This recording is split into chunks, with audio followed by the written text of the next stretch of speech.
Welcome to Tia's Table, where we talk about making fitness and wellness doable for busy women like you and me. Looking for healthy meal ideas, workout motivation, and good conversation? Don't worry, I got you, girl. Sit back, grab a snack, and let's have some girl talk. Hey girl, welcome back to another episode of Tia's Table. I'm Tia, a certified group fitness instructor and an accountability coach. I help women develop healthier habits that they can sustain for a lifetime of healthy living. If you or someone that you know is in need of accountability services, maybe you want to become more consistent, build a little momentum as you go through your own healthy lifestyle journey, girl, reach out to me. I would love to help you. You can do that by emailing me at tiavfitness@gmail.com or visiting my website, tiavfitness.com. Today's episode, girl, it's going to be a lot. Let me just go ahead and tell you. It's going to be a lot. You know, last season, my most streamed or listened to episode was the episode that featured a conversation that I had with my husband. And so I thought for Valentine's Day, why not bring him back? I mean, it's free labor. He can come, he can talk, and help me get these streams up. Okay, girl, because you know, this is my job, and I'm trying to make this as successful as a venture as I possibly can. So hopefully y'all will get something out of today's conversation because it is really, really a good one. So I'm excited to have him on. But before we invite him to the table, let's talk about something that I'm eating right now that I think everybody should be eating too because, girl, it's good. And it's actually not super, super bad for you. I was told about some instant noodles that are available at Target. They are the Momofuku pasta, instant pasta. You cook them on top of the stove. They cook in maybe 3 minutes. They come in a spicy flavor and a soy scallion flavor. Have to admit, the spicy flavor is, to me, it's better. So far, I've had it with salmon. I've had it with mixed veggies. And they're really, really good, especially if you're having a craving for something that's got an Asian flavor base to it. These really do the trick. They're better than regular ramen, in my opinion. And the numbers on them aren't so bad. I think they're 330 calories. I think you get 11 grams of protein in a serving. And they do give you a lot of carbs, which if you're a girl like me and you're trying to hit that carb goal every day, this is a very good lunch idea because I think you get 60 something grams of carbs in one serving. They're delicious. And I think you get 4 or 5 packs of noodles for $11.99 at Target, which we all can touch and agree that that's a little pricey for some instant noodles, but they're different. It's better than ramen. Trust me. Just don't overcook them and you're going to be amazed.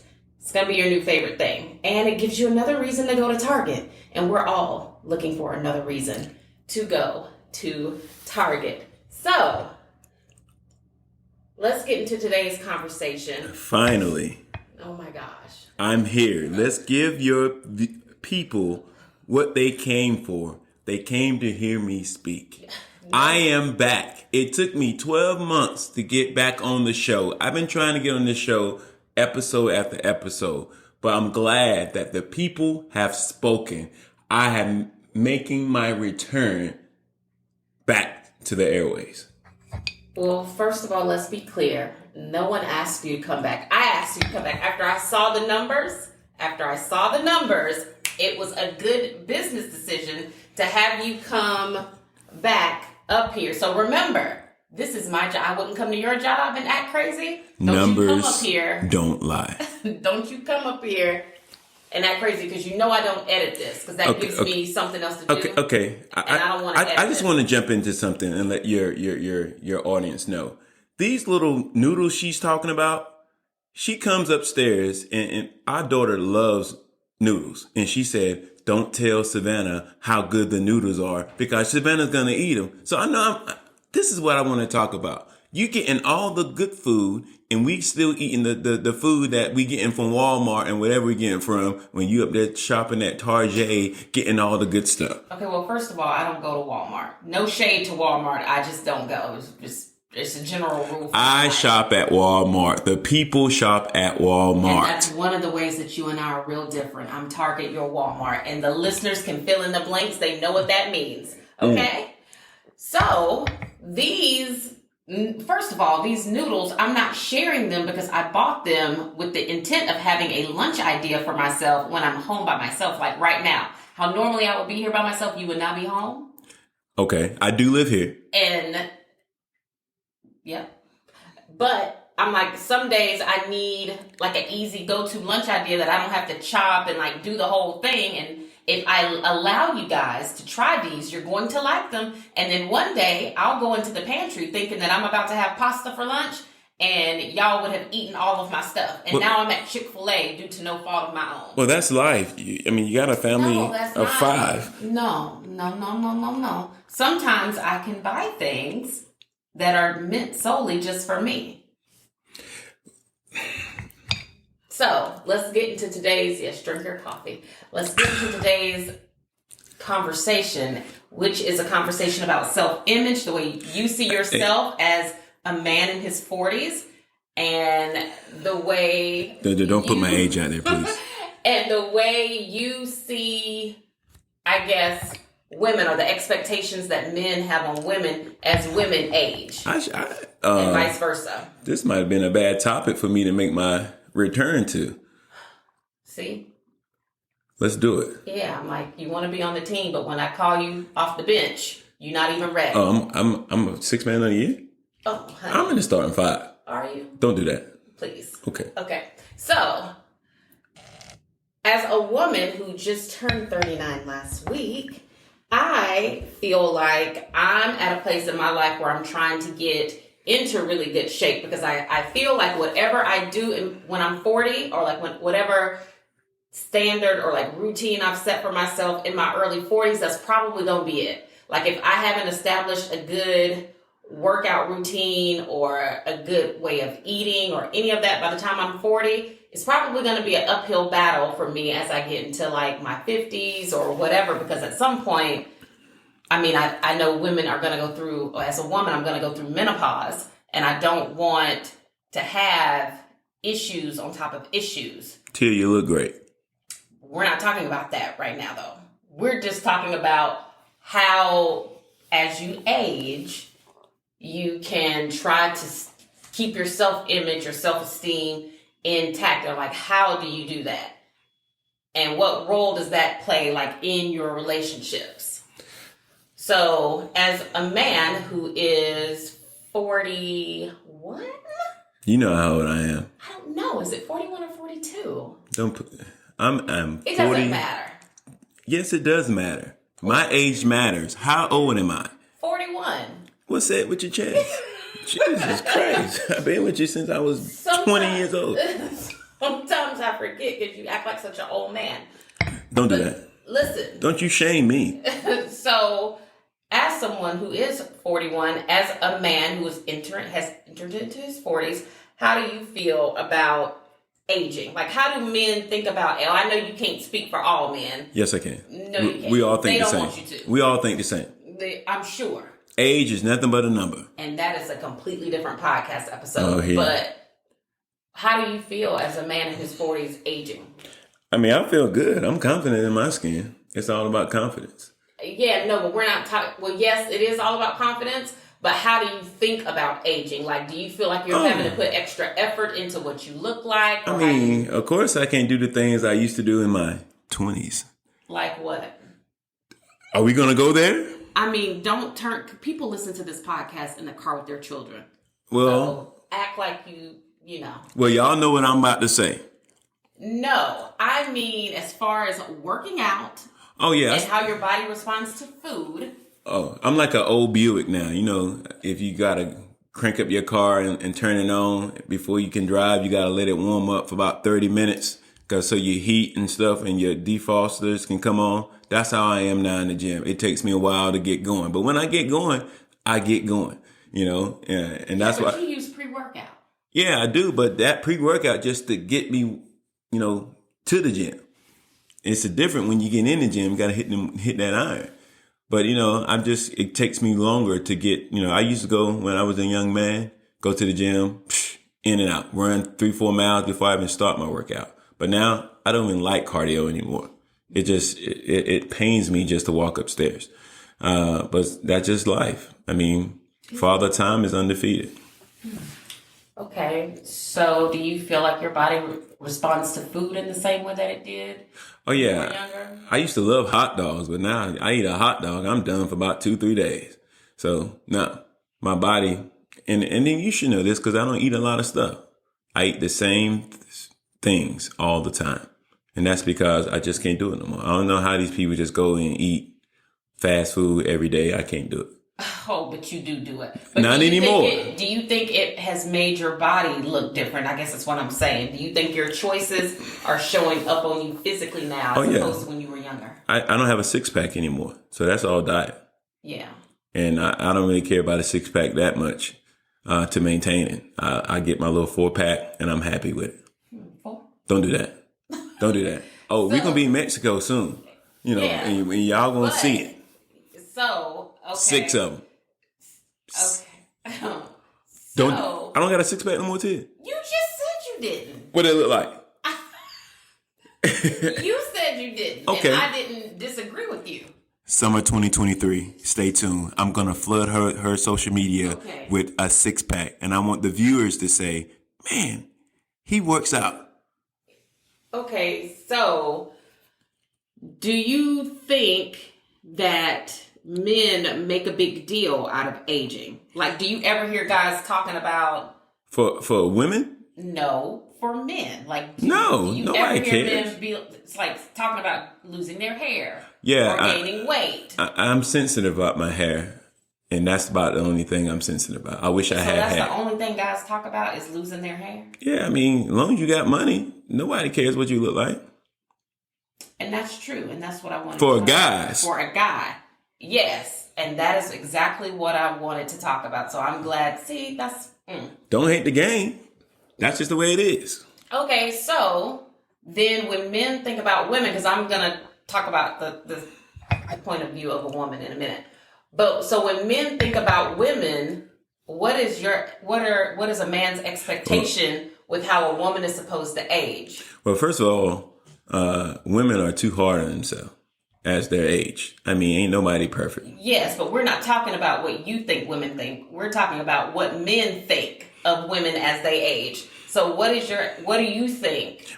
Black don't crack. In general, a man's expectation is of a woman aging. And we know black don't crack. No, it's just, as we look at a woman that's getting mature, I don't want to say aging, is that is maturing in her timeline. We look at it as sexy. There's nothing like, a lot of, young men like older women. They do sometimes. Because it's the way y'all carry yourself, But see, I feel like young guys, who really cares about what a young man thinks? But nobody. I feel like young guys probably only want to mess with an older woman if she still looks very young for her age. So it's not like he's going for somebody's grandma or somebody's like older auntie who is and like super auntie. Some grandmas got it. Some not. And that's the point I'm grandmas trying to make. now 45, 46. And that's the point I'm trying to make. So if the woman has aged really well and she still looks really, really young, then she's the exception. She's not so guys the rule. So guys are kind of twisted. If you got somebody, no matter what they look like, if they taking care of you like your mama used to do back in the day, that's a turn on to some men, to be taken care of by a woman. So I've never been the one to do that. Because they want us to work hard. They don't not never work hard. It's they want somebody to take care of them. Right. Like their so mama. They'll look past what you seen baby boy. They'll look past what she looks like if they feel like she's fulfilling a role in their life. Man, if you got somebody that don't got nothing, walk into the situation and she cooking, got a house, got electricity, and a PS5 or Xbox, that joker ain't going nowhere. Where you going? Yeah, but then what kind of quality of man is that? Well, I mean, it's... No one listening to this podcast is going to be housing and feeding somebody. But I guarantee they know somebody that knows somebody that's doing that. We all know. We all know somebody that's Ray and them over there got somebody that's 65 years old, can barely walk, but Ray in there. Right, because she's providing something to his situation. Correct. In some type of way. So we're not talking about her either. We're just talking about, as women age, what is expected of them from a man's point of view. So do you still expect her to look the way she did, or as close to the way she did when you guys met? Do you expect her to still kind of dress the same? Like whatever it is that made her catch your attention in the first place, are you expecting her to keep that up? I always tell you what. I don't know, because I don't be listening. I said, don't lose that booty. Oh, yeah. Now, you can go to the gym, lose whatever you want to. That booty better remain. So I don't know what you got to do to keep it. Squat, lunge, run around the block. I don't care. But you know what I like? Now, I've been with you since you was what? I met you when you was 18. Yes. You still look the same. The only thing now, the difference from you is I don't really look at the physical. It's more of your spirit, your emotional, and all of that. So it's that grew and that has grown, and that's what I like. As what men look at. They look at where were you fussing and yelling and fighting and screaming in your younger age, and if that is still the same, no. But if you have developed into a mature, in your timeline, that's what we look for. And so we don't want to be dealing with somebody who's approaching 40 or in their 40s and still acting, scratching cars, slashing tires. Who's doing that? I mean, you wasn't, but I'm just saying, don't do that.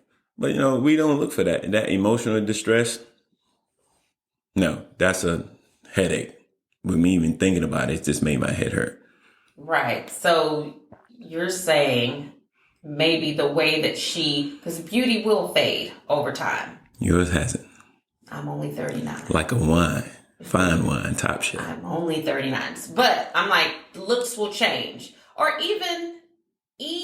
or looks will evolve. So Angela Bassett, she's still a fox. Yeah, she is. But I'm like, things just might change. So the same way I used to dress maybe when I was, of course, like in my 20s, it's not the same way I dress now. Maybe the same effort I used to put into stuff before I had kids is not the same effort I put into stuff now. I used to love it when you wear the pants with no pockets on the back. You still got those? You still got those jeans? I just had a flashbulb moment. The jeans that I used to have, I know exactly what jeans you're with talking no about. pocket. Oh my God! No pockets, and I used to wear them with a striped halter top. You sure did. Where they at? Probably in somebody's house. I gave them Goodwill decades ago. Memory lane. Yeah. But, so, getting back to it. So, I feel like women have to work much harder than men as we age to kind of just keep it together. Because I think we have to think about the way we feel about ourselves, and then we also have to think about how our partners feel about us. Whereas I feel like men only really think about how they feel about themselves. Because as you stated already, they don't really think about how the world perceives them. As long as you feel good and you feel confident, you don't worry about... So women should do the same thing. You don't worry about what I think about. Like, does Tia think that I look nice today? Or you probably never even think about that. Yeah, because you tell me, don't put that on. Where you going? Well, why you got a hat on? Don't you try to grow your hair out? I'm like, what are you talking about? That's pressure. Like yesterday, we went to a Super Bowl party. I don't know if I should tell you the story. I went to a Super Bowl party, so I said, I'm going to put on some sweatpants and a shirt. You need to dress your age. I'm like, what? What are you talking about? Then I get to the party, everybody in workout clothes. That's because they were family. And they were like staying at that house. So we were guests. I'm in a button up and some khakis. Looking like somebody died. Well, first of all, they were not khakis. They were joggers. They were like cargo joggers, which is a big difference. Because when you say khaki, people are going to think of like work pants. Okay. They were like cargo joggers. I don't know the terminology to describe my... Yeah. I would expect to describe my fit. Yeah. No, you had on a nice outfit. But I don't think men think about that. Like when we get dressed to go places... I don't think men put a lot of energy and thought into like, oh, I really have to look good. So let me tell y'all just put on the same thing. But you know why? Because I'm stepping out with you. So the curiosity is even if I'm not on my A game, they gonna look at your wife or your girlfriend like, man, he must got something to get her. Right, boom. And that's why it's so much pressure for women to look a certain way. So let's stop right there. Let's put a pencil right there. Pencil it. Yep. And I think that's why it's so much pressure for women to look a certain way, because we don't only have to think about how we feel about ourselves. We have to think about how you feel about us. And then we have to, not that we have to care about what society thinks and feels, but I think a lot of that does play into women at least attempting to take better care of themselves. Yeah, but y'all, I'm telling you, that added pressure is because of y'all. Y'all do it to yourself. Y'all judge that. Y'all, look at her. Look at her purse. Look at her earrings. Look at her fingernails. Look at her toes. Look at her eyebrows. Who did your eyebrows? Look at your lashes. Look at your gloss. You before you arrive to any place, you got to find a bathroom, put in makeup and all that stuff. We don't do that here. Here, the ladies that listen to this podcast, we're not judgmental. So we don't do that to other women. We don't.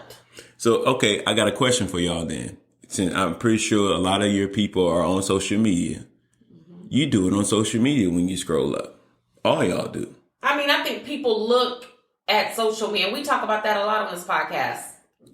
We look and we'll say like, oh, she looks great, or like her body is goals, or her hair looks great, or whatever. But guys don't do that. We don't scroll up. No, I'm not even on social media. Scroll and look at, I don't know, booties. But that's the thing. But that's the thing, though. The image that is portrayed about women on any platform is that you got to be a certain fit. You got to have, half these women are in their early 20s anyway, So, and they only showing their best self at all times. So that's what everybody, and I think that society is just messed up because they only, they're judging their self by somebody else's best self at every time. Cause you're not going to post a picture of you with your stomach hanging out.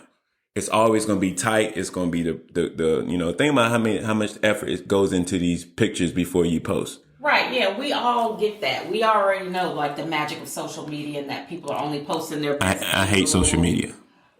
People are posting their best angles. They're editing photos. Like we get all of that. But I guess what I want to talk about is because of all of that and because of what's trending, like I think women have the pressure to keep up with trending body types too. So that's like another added layer to this is that if having like a BBL body is what's trending and popular now. What's a BBL body?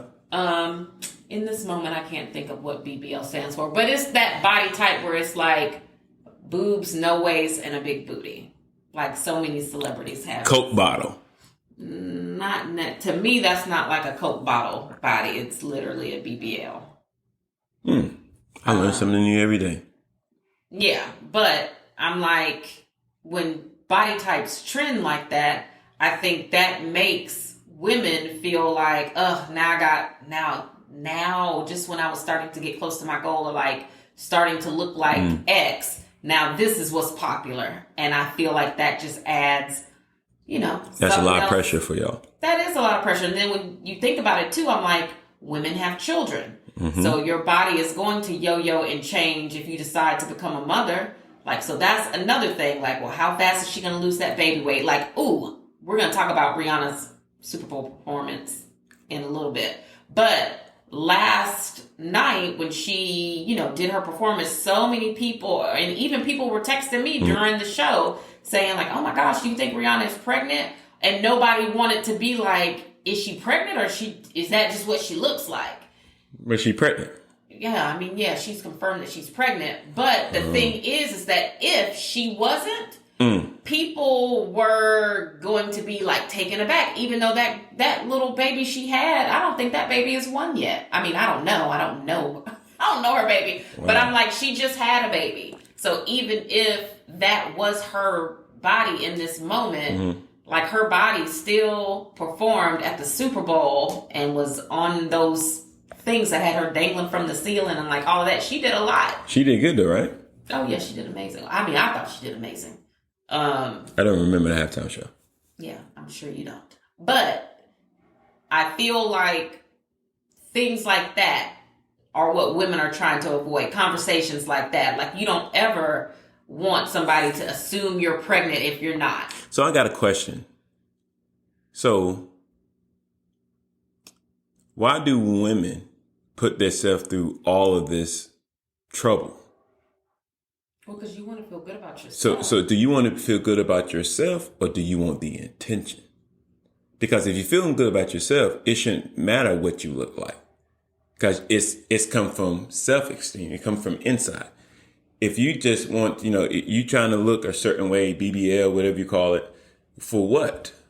And you're still not happy. Well, because I think, if we're going to go all the way back, I think, you already know how I feel about the way little girls and little boys are raised. I feel like little girls, from the moment they are little tiny people, it is impressed upon them to do certain things with the outcome of one day being somebody's wife. So people try to make you learn how to cook. You got to learn how to clean. You got to be this. You got to be presentable. You got to act like the lady. You got to blah, blah, blah, blah, blah. From a very early age, right? So I think it's just ingrained in little girls from the time they are born to take care of yourself in such a way so that the outside world thinks whatever of you, so that maybe one day, if you're lucky enough, somebody's raggedy son will ask you. Don't do that. You got 2 boys. I know it. Somebody will be like, oh, will you marry me? Da, da, da. Right? Boys, I think, are raised to just do what? Nothing. Not flush the toilet. They not teaching y'all how to change oil, change tires, cut grass, build houses. I mean, fix plumbing issues. Nothing. Like, y'all literally aren't. Well, I'm not gonna say everybody's son, because I know somebody's son. Tell us how you out feel. Here, because this is how I really feel. Somebody's son is out here and he knows how to cook. He can take care of himself, whatever. But for the most part, I feel like women or girls are raised, like, from the moment they're born to be an attractive mate. And I think men are just allowed to be boys until one day when they decide, oh, I don't want to act like a little boy anymore. I think I'm going to act like a man now. And then they just flip a switch. Yeah. And now you're a man who still acts like a little boy.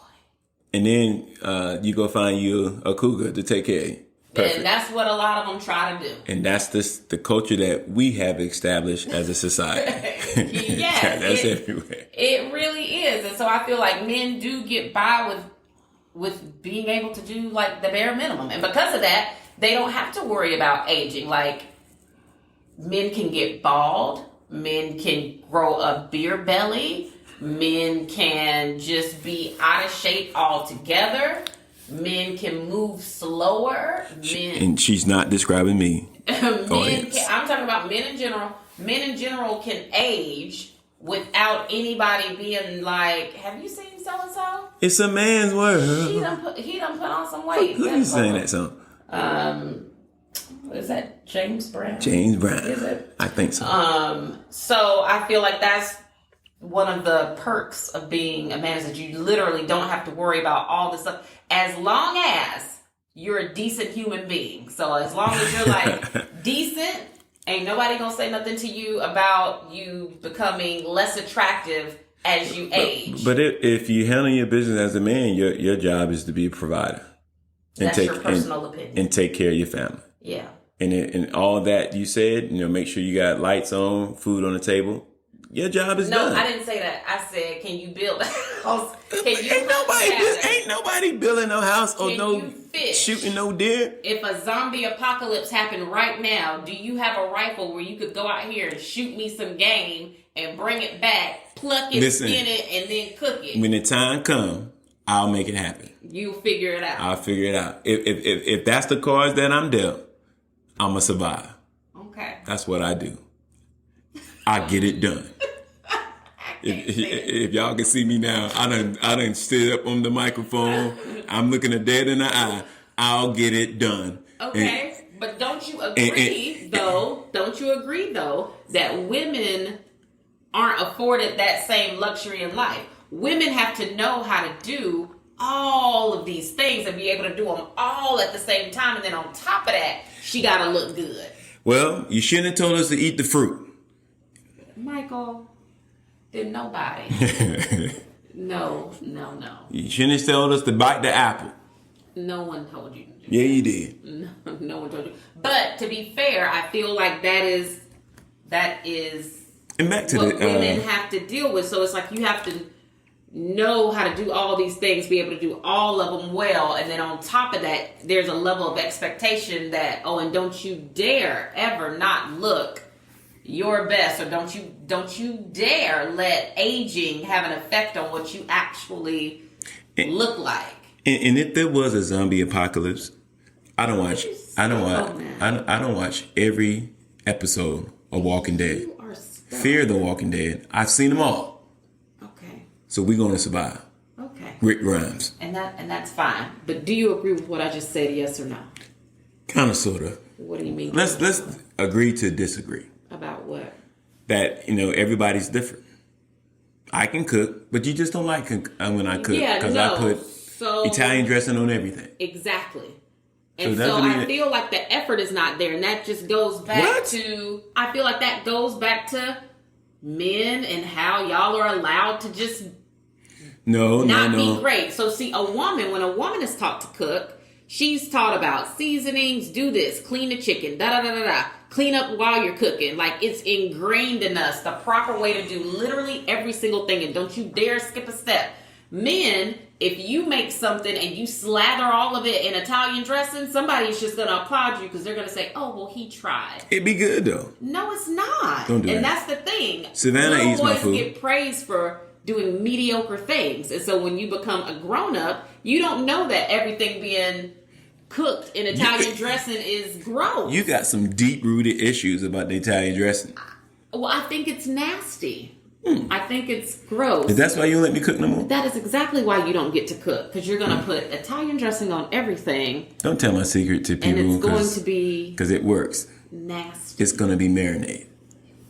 Nasty. You didn't like my fried green beans either? No, Mike. Reese used to love the fried green beans. Well, that was your roommate. That's your homeboy. It's not me. My spaghetti? I don't think I've ever even had your spaghetti, thank God.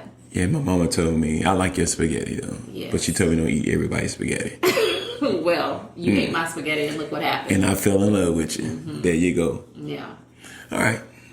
So, I think as a woman then, well, I kind of already said it, I think we have to worry a lot about how we age. And I think as we age, the more you worry about how aging is going to impact how you feel about yourself and what you look like. That's why so many creams, it's literally a cream for everything out there. It doesn't work. Yeah, oh, I think some of them do. What? The cream you put on your booty and your butt, girl? No, I don't know anything about those creams because that's not my fight. No. But like creams for like your eyes and your skin. No, and dude, you know why it worked? Because you probably haven't slept in 3 days because you've been cooking and cleaning and taking care of the kids.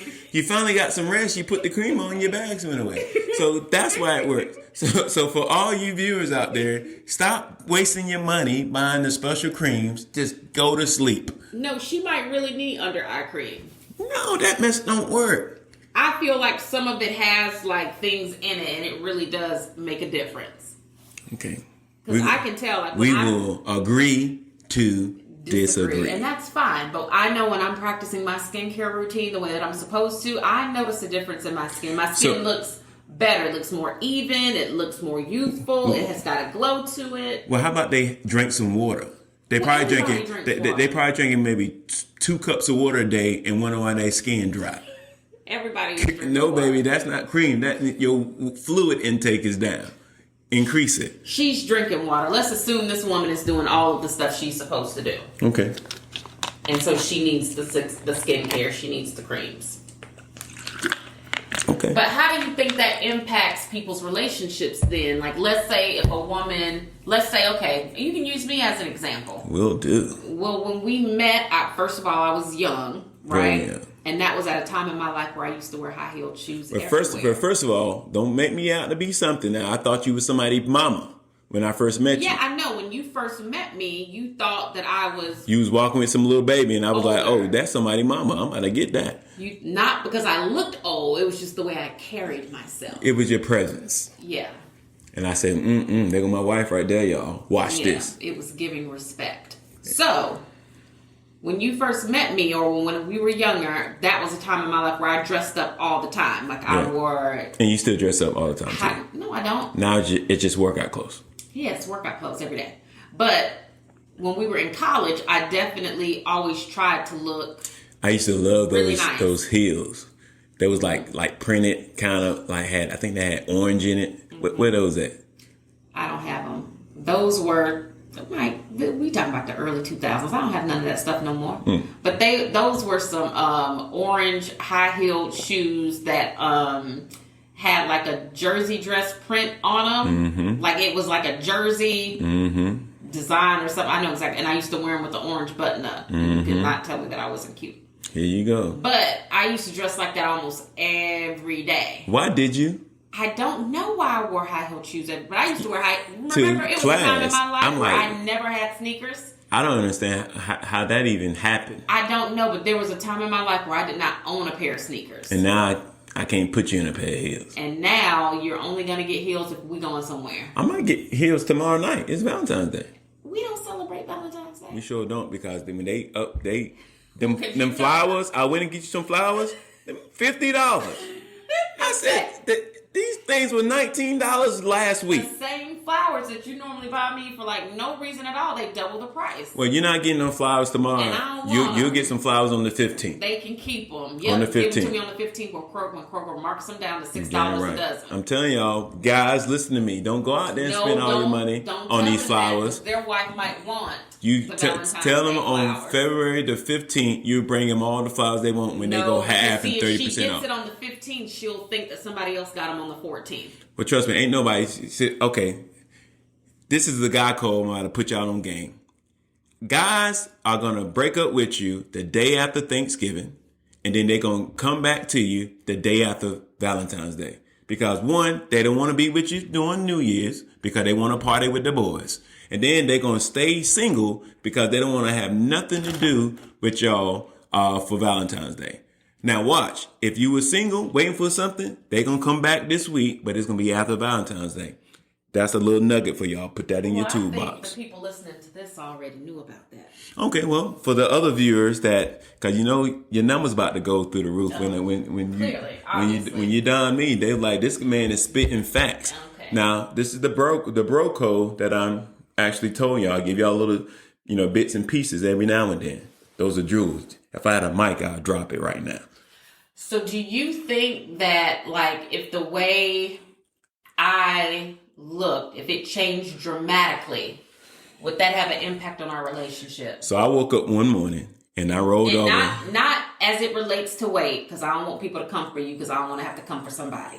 But let's just say I just look completely different for whatever the reason. Like what? Like just different. Like I just stopped taking care of myself. Like let's say I just looked like I was tired and stressed. So my love for you, I like looking at you, but I mean, we've been through so much. So I don't think, as long as you take care of these kids. Right. So it's service related. So as long as I'm doing things that take work off of your plate. No. You're fine because it's so sexy to me now how you take care of these kids. It's so sexy to me now how you take care of this home. It's so sexy to me now the things that you're doing to show love. When I first met you, yes, I love looking at you and say, ooh, she bad. But then now I look at you, I still see you as beautiful, but it's different now. So I don't have to get my hair done. I don't have to get lashes done. I don't have to get my nails done. This little upkeep that you done uptick, I done seen in your expenses. Is this what sparked this discussion? No. You can get rid of all of that. Put that money back in the account. For real? No, don't do that. Because I don't want you to be walking around here. I'm looking at your head and I'm like, tell you what you going to do with that. Yeah. I need you to do something with that. Braid it, fold it over or something. Exactly. So that is what my point is. So it doesn't matter how well I take care of the home and the kids and all of that. If when you come home from work, I look like I've been drugged through the mud, or I look like I have been through what I have been through, you still want me to look So nice like at the end of the day. You still want me to look nice, yes or no? So the day before you go get your hair done, you walk around here like that with your hair just all in. I look like Angelica's dog. I don't know what that is, but Angelica, the little girl from Rugrats, how she had that dog. Absolutely. Dog Cynthia that's got the spiky hair all over the place. But I know it's. But my natural hair is cute. If I do it. Is it? It's like.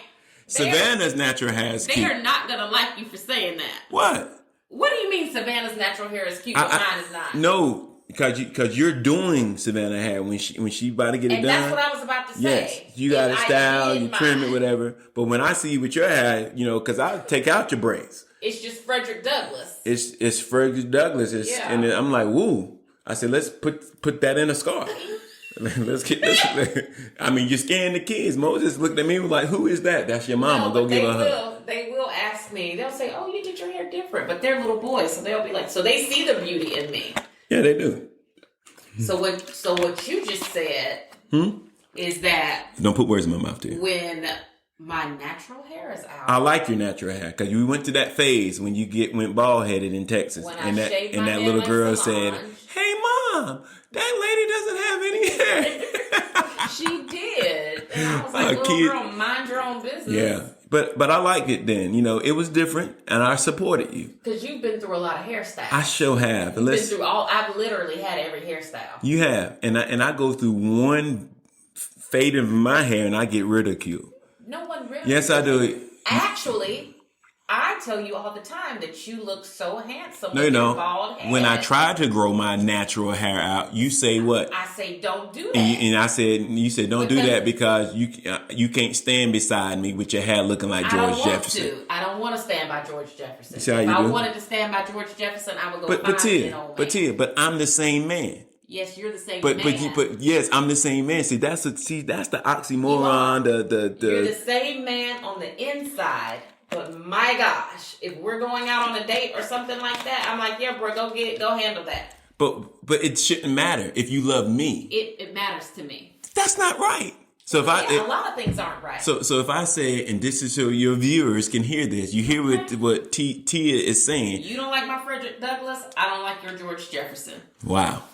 Who are you? How do you sleep at night? Very well, actually. I found these sleeping tablets that are natural. It's got a lot of melatonin and something else in it. And I sleep really good now. See? Stop popping pills, please. It's a supplement. It's not like a pill. It's like a vitamin or something. But it helps me sleep very well at night. And I sleep even better at night when your head is freshly shaved. Don't do that. Your sleeping habits has nothing to do with my scalp. It does not. It at does. All. What else you got? I like talking to you. Well, you should. Yeah. I would like talking to me too. I should probably get more episodes. I think you should. I think one a year is probably all I can handle. Hey, if you made it to this point in the podcast, girl, if you want more, let Tia know that y'all want to see me at least once a quarter. Baby, they can't see you. Don't do that. They can't see me. So no, I don't film it and do it. That's a lot of look for me. Because I like to work, but not too hard. Lord have mercy, Jesus. Okay, so you don't think that if I woke up tomorrow morning and I look completely different, I still love you. You would still be 10 toes down. Yeah, because I know where you're going. I seen your grandma and I seen your mama. All of them fine. So I'm good no matter what. I just got to keep living. Yeah. And whatever shape, size you come, I done seen it. They all look good. Yeah. Because Nana, fine. Your mama, fine. Yeah. You, fine. Yeah. And then you see the younger version of you is my beautiful daughter, Savannah. And when I dare somebody come to the house looking for her, and it's going to be shots fired. I cannot wait. Don't do that. The moment. No, Savannah ain't, don't put that on Savannah because she ain't dating nobody until she get out of college. Well. And if she dating somebody now, you better tell me. We're not talking about Savannah's. I miss my little buttercup. Yeah.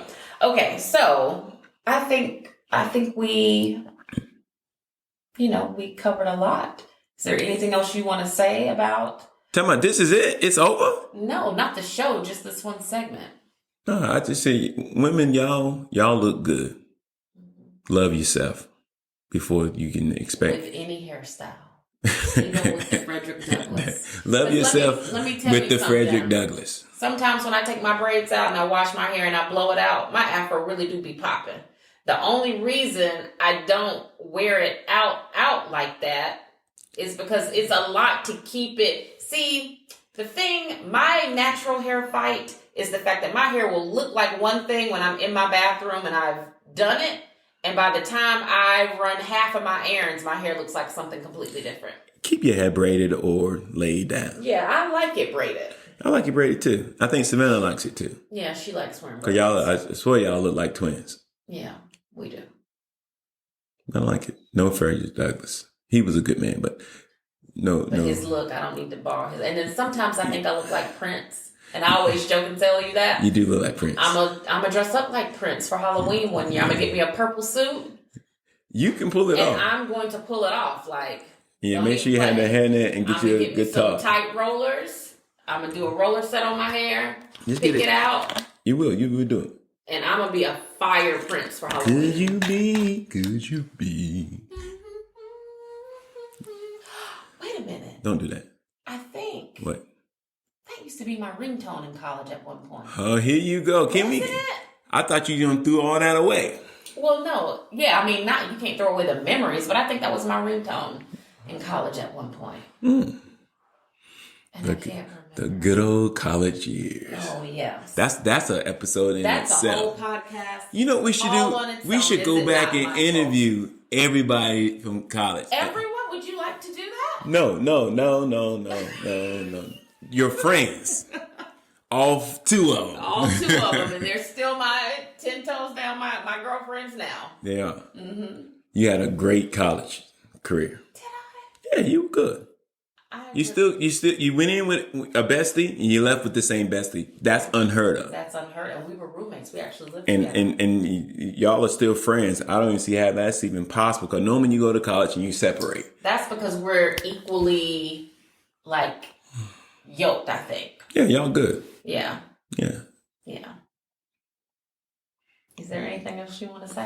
No, I'm just, I'm ready to go to the game. The game we're supposed to be playing. About this? Because I got some stuff I need to get off my chest. Well, hopefully this conversation, I don't know, help people rethink the way they feel about aging. I just know for me, as someone who's about to turn 40 on my next birthday, I feel like now is the time for me to really set in stone what I'm going to do to maintain my healthy lifestyle so that, as I continue to age, I can focus on more of the process and less of its outcome. Yeah. And I think that's the thing. Focus more on what you're doing and less on the physical results from it, which I know that's super hard for women to do because of all the things we mentioned here today. See, but the thing is that a lot of people didn't make it past 2020 and COVID. Yeah. So now getting to 40, it really does mean something because everybody lived through something that took a lot of people out and still are taking lives. So, health is wealth. Wealth is health. And you know what a trainer told me at the gym last week? What's that? She told me that at the gym, she was like, you notice you see a lot of women in here that are in really good shape. And I was like, yeah, you do. And she was like, and you notice you see a lot of men in here that are not in really good shape. And I was like, yeah, I guess so. And she was like, why do you think that is? And I said, well, I don't know why. And she was like, it's simple. Men are lazy. That's what she said. She was like, there's no reason for a man to be out of shape because of the all of the things that are naturally in a man, the testosterone, the fact that men lose weight so much faster than women, the fact that they're more athletic and stronger and all those things. She was like, when you think about it, she was like, there's no scientific reason for a man to allow himself to be that out of shape. She was like, the only reason a man is that out of shape, if they don't have a medical issue, she was like, it's pure laziness. Well, I'm disabled and I'm still in shape. You are. So, am I lazy? No. Say it with your chest, please. No, you just wanted me to say that. Thank you. No. But we're going to get to that. So let's do the personal workout report. So for me, the only thing that's changing about my personal workout right now is that my trainer has me increasing the amount of cardio that I do. I'm going to be doing 40 minutes of cardio twice a day, in addition to the strength training that I'm already doing. and let's see what type of results we get from that. Is there something that you would like to share about your personal workout journey where you are, sir? You're still just working out. And So this is a lifestyle. This is who I am. So I don't need no report card or whatever. I do this, boo-boo. No, it's not like I do this. It's not a report card. You're just sharing what you're doing. Nah, I don't start my day if I don't work out. Yeah, you do. You work out every morning before you go to work. Yeah, it's family, fitness, and finances. That's the three pillars of my life. Nope. Okay, so let's play a game. Here we go. Don't you censor me, because you don't censor your audience. Let's play a game. Yes. It's a game that I saw on TikTok. Yes. Where couples share their icks, things that they don't like about each other. And normally on TikTok, when you watch these, they have like a funny voice effect on them. And because I don't edit my podcast, we won't have the cute little funny voice. I'll give you the voice. No, it's not like it's like another kind of voice. Annoying voice. Kind of, but it's funny. But you're gonna go first, so I can see the temperature you're check. my guest, so I'm going to allow you to go first, and you'll share one, and I'll share one, and then when I say we're done, we're done. So go ahead and share something about me that is an ick for you, like something that I do that gets on your nerves a little bit or a lot. I don't like how you will come back behind me and do stuff or tell me not to do something. Like what? Like I'm trying to wash clothes yesterday and you hovering over me like a vulture over a dead carcass. I'm like, get out of here. I've been washing clothes since I was 12. I know what I'm doing because I wasn't in your little happy medium. You got irritated. And then what ended up happening with that?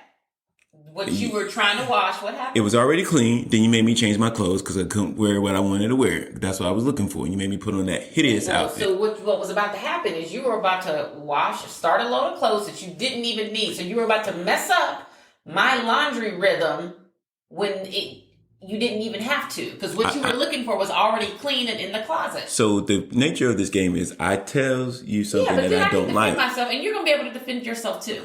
Okay, you go now. Okay. One of my icks about you is that you're a homebody. And you've always been like a serial homebody. Because I like my house. Yeah, but even when we've lived in other places, you have always been like a home body. And it's hard to get you to want to go places like on a regular basis. Because I'm always in these streets working. Yeah, I know. And we've talked about this before, but like because I'm home and I work from home, then it's kind of like, well, flip-flop. It's flipped. So like on the weekends, I'm like, some weekends I'm okay with staying home. All weekends I want to stay home. And all weekends you want to stay home. So you got to go out with your girlfriends. What? You can go out with your girlfriends. Yeah, but they don't live here. Oh, well, get some friends in your location. Which is true. Yeah, you have a point, but that's one for me. Is it my turn? Sure. I hate the fact when I try to tell you to do something and you get smart with me. Like what?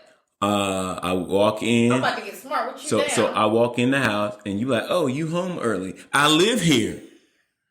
You didn't clean up today? Why are you looking at me like you disgusted with me? I've been here all day taking care of your kids, trying to cook. I'm like, Tia, I just asked you, was there an issue today? Why the house looked like a tornado hit it? And then you just go off. And then you tell me, oh, I was expecting you to be home this early. Normally I clean up after the kids go to bed. I'm like, okay, but you didn't have to come for me. Well, first of all, why are you even asking me about the condition of the home? Because I'm like, see, when I get questions about why is it not clean in here, that makes me feel like you think it's solely my responsibility to keep this place clean. No, that's not the... So if you don't like the way it looks, roll your sleeves up and clean. But I'm like, you've been here all day. Okay. And you couldn't wash a load of clothes? Oh, I do. I love where this is going for you, by the way. This is it. Wait a minute. I gotta go to work. I love where this is going. Because what I'm hearing you say is you really do think like my responsibility to do everything around here. No. You feel like you're supposed to come home from work and it's supposed to be what? Like your plate's supposed to be made and it's supposed to be clean. The children's supposed to be clean and like ready for bed. Yeah. Yeah. That's the way you would want it to be. Yeah. Yeah, I'm sure. You Which want goes back to what I was talking about earlier. you want to go to the store and swipe that debit card and you ain't in the back sweeping and mopping. You want that money to go through. Oh, but the money will. Exactly. So that's what I'm see, and that's what I was talking about earlier when I said you can't go back to earlier statements. Women in this have to do podcast. everything. So like I'm supposed to like cook and clean and be a good mom. I'm supposed to work and generate income, run all the errands, and then you just get to what? You get to focus on your job from 9 to 5. You get to have tunnel vision focus on that one job all day. And then when you come home, you get to come home, put your bag down. You get to sit down at the table, eat food, look at your cute little clean kids, pat them on the back, tuck them in, and then what? Sit down and watch TV. Meanwhile, in my day, my whole day, I woke up at 4 or 5. I make breakfast. Like I'm making hash browns. You know, I open Tia's Table, the diner version. I make breakfast. I pack lunches, and they're good lunches too. It's none of that stepped on stuff. I pack good lunches. Is my lunch getting packed? Oh, baby, you can't have it all. I pack good lunches. I get everybody to school on time. I come home. I do laundry. I tidy up what I can. I work. I'm coaching my ladies. I'm running all of the errands. I cook. I go pick them kids back up from school. Bring them home. I do homework. I teach. I tutor. I do the projects. I sign all the papers. I'm doing all the stuff. Did you just have some light? Because, see, the spirit of the sisterhood is working. Oh, God. The light just flicker. You got dark in it. And when you come home, there's something for you to eat. I look cute. This place is clean. It's like, what more do you want from me? I just playing the game. I just made a statement. I didn't ask all of that. Now it's your turn. What more can I do in a day? You don't do that much in a day. Stop it. Mike, you go to work. That's enough. And I feel like that's all men can handle. No, not. I feel like I guarantee no other woman that listens to this feels like you. Oh, they all feel like me. We are touching in an agreement right now. No, I don't believe sisterhood. Yes, we are. I don't believe it. If you had to do what I do every day I would give you, I'd let you have Monday to Friday. I wouldn't even give you I will master it and embrace it. And you would complain and drag your feet. Do I complain about going to work? Do I complain about going to work? Because that's your wheelhouse and that's what you love to do. There you go. And this should be your wheelhouse and this is what you should love to do. So there you go. Who loves doing that? I don't love having to think about what 5 people are going to want to eat every day. I have to, in my mind, assume what's going to make everyone happy every day. So like my mama used to do, whatever she cooked, if you don't want it, you won't eat. You ain't no short of the cook making everybody a meal, special dinners and all of that. You eat what's on the stove. And if you don't like it, go to bed hungry. Okay. That might happen a few nights. And after that, they're going to start eating and whatever you do. So you're going to include yourself in that too. You see, I ride with a light bread in my car every day. So I'm going to make me a sandwich. You would just start eating sandwiches. And you're damn right. That's not good for your cholesterol. And so that's why I work out.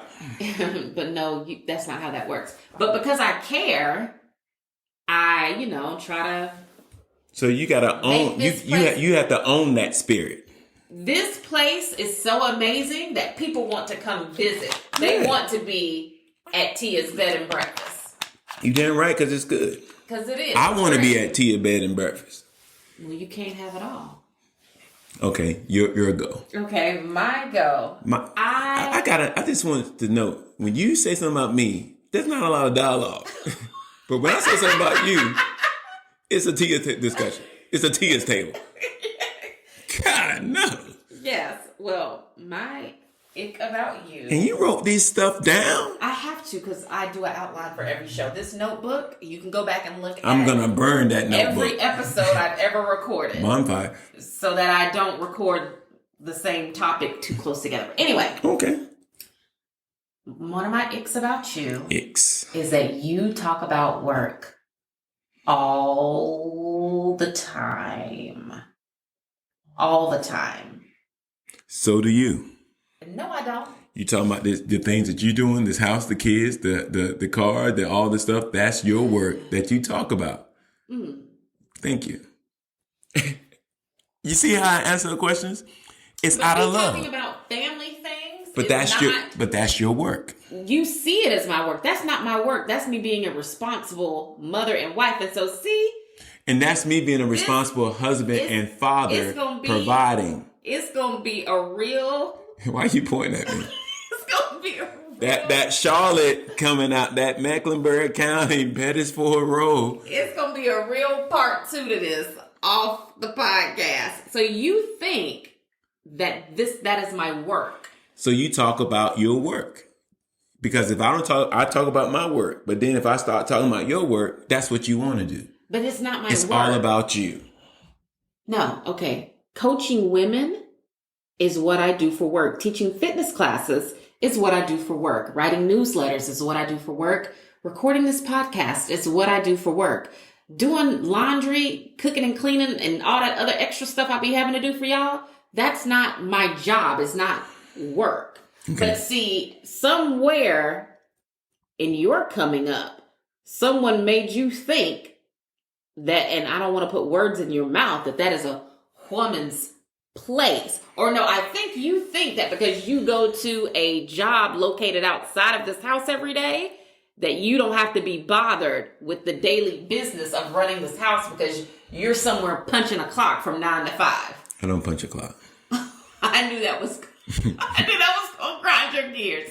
Yes, because you're somewhere taking calls and doing meetings from 9 to 5. There you go. Oh. And I work 24/7, 365.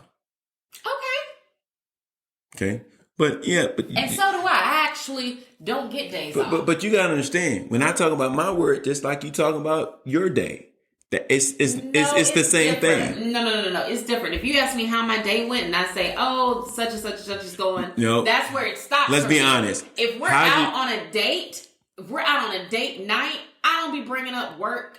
Yeah, because Moses, I said, how your day? Moses, I can't stand him. I did not say that. What do you say about Moses? Moses grinds your gears. He does. Because he's going through something right now.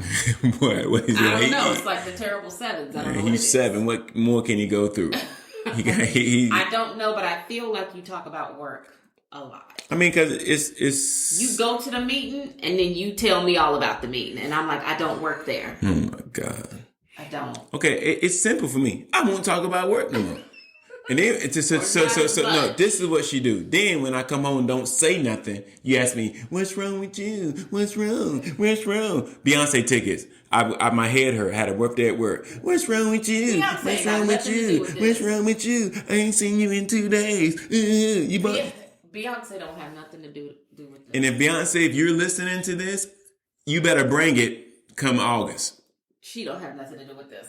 Okay, what's your... And Jay-Z, you come for me, you want to. What's your next ick?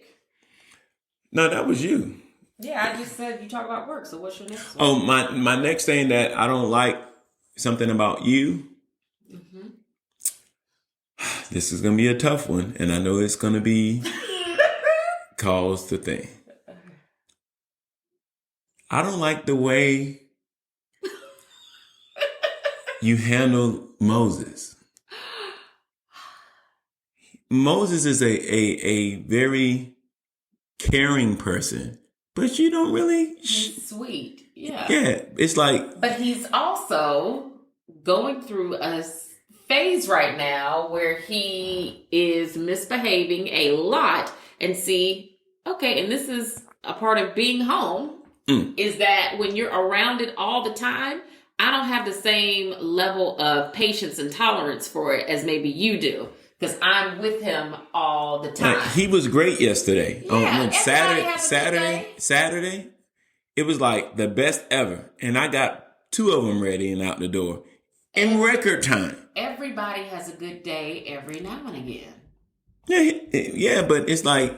Some days are just good days. And like, he must be a monster when we're not here. No, he's not. But like, he be going through his stuff. What stuff? Just not listening. Nobody listens. None of our kids listen. No, that's not true. Those other two listen. When they want something. No, they listen all the time. As a matter of fact, that first one has listened since birth. She is really good. Incredible. Amazing. Mm-hmm. And the one that came after her. No problems at all. No. As long as he get what he wants. It's the third one that I'm just like, Three's the wow, charm. I've never experienced anything like this before in my life. And I don't have the patience to deal. I think I allow people to have a bad day. Like, I understand, like, oh, so-and-so is having a bad day. I give it to them. But you can't have a bad day every day. And who does Moses remind you of? His father. You can't have a bad day every day. Like, or I mean, you can. I'm just not going to tolerate that attitude every day. Don't you start pinching folk. No, I don't. But I'm like, at the same time, I'm not going to tolerate it. And I'm going to call you out on it. And let you know, like, that's unacceptable. But then when I do it, then you say, you can't do that. You can't single them out. Because your delivery is not. Yeah. If I tell you to do something, you do it. Your delivery I ain't negotiating with no terrorists. Your delivery just isn't good. What's wrong with my delivery, Ted? It's bad. Hey, I feel like there's go to your room. I don't want to go to my room. Get your behind up and go to your room. I feel like there's a way to get results without coming out of your character. Or maybe that's just your character. I don't know. Don't do that. Maybe that is. Well, I'm going to let them keep driving you insane then. Okay. Because I also have the patience, and I understand that this is... Do you? Really? I do. I understand it's a marathon, and eventually he will grow out of whatever this is that's got him getting on my nerves. It won't be like this forever. Let's hope not, because I don't want you to have made me box him up like you made me get rid of Foxy.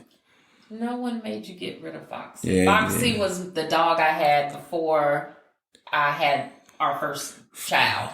And when our daughter started walking, the dog started like being really aggressive with her, trying to bite her. And I was just like, oh, so see, both of them can't coexist. And at the time, because I was, like in my 20s, I was like, 27, maybe 27, 28. I was just like, oh no, I'm a new mom. I can't be a new mom and try to retrain a 6-year-old dog. And that dog was gone like the wind. And I was like, yeah, you're going to have to rehome this dog. Because if this dog bites my baby, it's going to be a bad...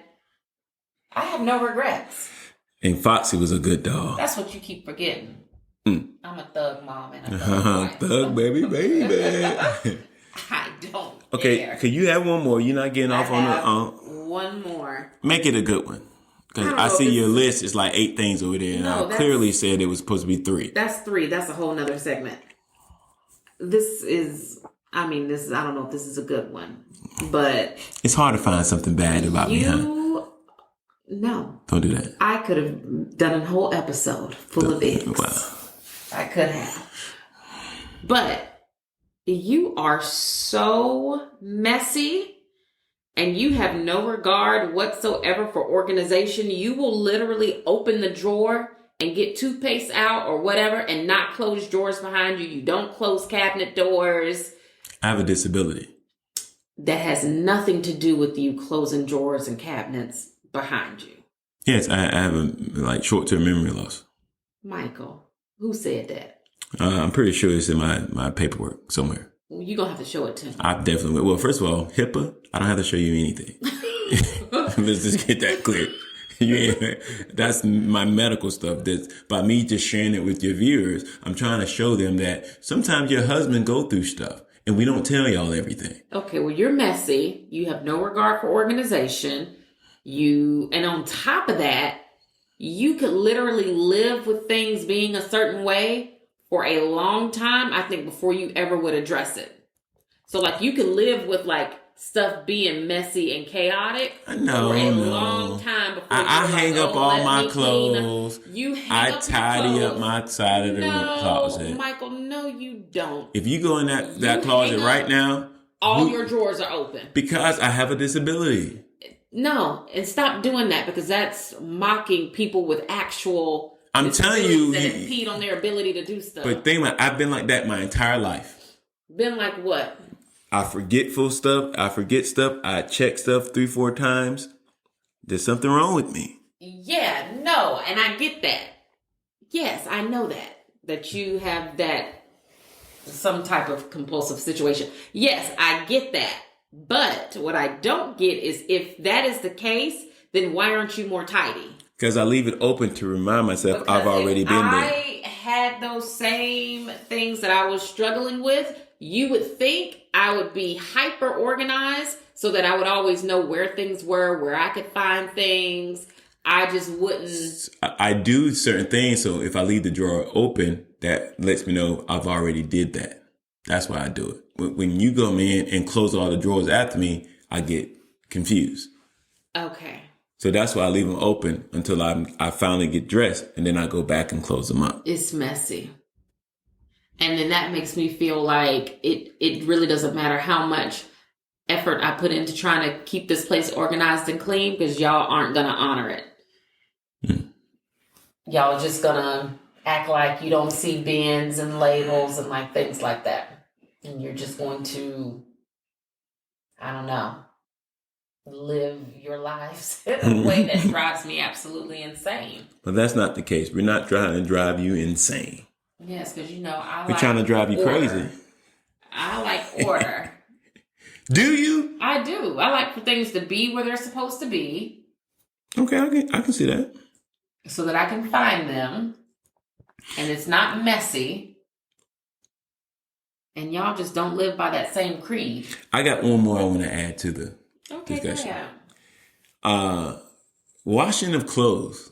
Mm-hmm. I don't understand why you wash all the clothes, but you don't put them up. You don't fold them up. Well, if you have been paying attention, most recently I have started making the children put their stuff away. So that... How is that working for you? Well, really well. If you look up there, you notice it's not like a mountain of clothes to be folded. And this just happened after 20 years of knowing you. This just happened 2 weeks ago. Okay. And like I keep saying, if you got a problem with the way things are being done, you can get involved and you can do it yourself. Don't do that. Don't make this about me and you. You can wash clothes, dry them, fold them, hang them, give them to Goodwill. Throw them out on I-75. No. I don't care. Don't do that. If you have a problem with how it's being done, you could always do it yourself. You need to take pleasure in your work. I don't. There's nothing pleasurable about having to stay on top of laundry. There's nothing pleasurable about people asking me if they have clean scrubs or, mommy, are my wide leg jeans clean? That's your daughter. That's your daughter. Any of that. Like, none of that is... But like you said, pleasurable. You're not going to teach Savannah or any of the kids how to wash clothes. No, I said I don't want them messing up my machine. But they can put their own clothes away. Because I'm like, if you break that machine, now where am I going to be? You know, I really don't like this game. I've been having a great time playing. Yeah, but you didn't say nothing to me that I didn't already know. You didn't expose yourself in any way that I knew you wouldn't. But I don't like this game. How did it go on TikTok or whatever? It's funny and cute on TikTok. Yeah, but until somebody gets stabbed. Well, I don't think anyone has gotten and you hear hurt over this game. They're probably pretty sure there's some people sleeping on the couch by now. Possibly. I'm not sleeping on the couch, Emma. I'm going to give it some thought. Don't do that. You left me in the car last night. That's because you were hungover. Don't put my business on the street. And I tried to get you. Don't put my business on the street. I tried to get you to come out, and I told you, I was like, Mike, I'm not coming out here anymore. I would never do that to you. At least I knew where you were. I would never do that to you. I will always be 10 toes. And I tried to wake you up. Well, 8, technically. Technically, yeah, 8. That's all you can be. I woke you up. There you go again with my disability. I woke you up more than once and told you to come inside. So I want you to do a survey. I don't know why you thought I could drag 215 pounds out of the back of your car. Don't you weight shame me. And drag you all the way upstairs. Listen to me. You need to do a poll with your people, your subscribers and your team. Tell them when your husband falls asleep on the couch, let him sleep. Don't tell him to wake up, come in bed, because it's going to be an argument waiting to happen. Let the man sleep. If I fall asleep at the kitchen table, let me sleep. If I fall asleep on the floor, let me sleep. So you tell your listeners, if your man, your boo thing, your significant other, your baby daddy, your sugar daddy, whatever you want to call him, or your real daddy, If he sleep on the couch, let the man sleep. And I would probably let all of those people sleep on the floor, in the car, on the couch. But if I had a sugar daddy, I'm definitely waking him up and making sure he gets a good night's sleep. Don't do that. Don't do that. Don't do that. You need to edit that one out, but you're going to edit that. You know? I'm definitely making sure that I don't fumble that bad. Oh my so God. I gotta make sure he is nice and comfortable. Oh my God. And if he's old, he can't be sleeping on the floor. Oh God. So somebody. I don't want him to throw his hip out. Why did I have a vision that all your girls listen to it? You right, girl. You tell them to you. I might need to get my lashes done. Don't do that. Well, I'm your sugar daddy then. I might need to get my nails Well, done. I'm your sugar daddy. I might need to get flued out if they still fluing girls out. What's the flu that? Flu, see? Yeah, exactly. What is that? Yeah. So you might be my sugar daddy because that's something a sugar daddy would say.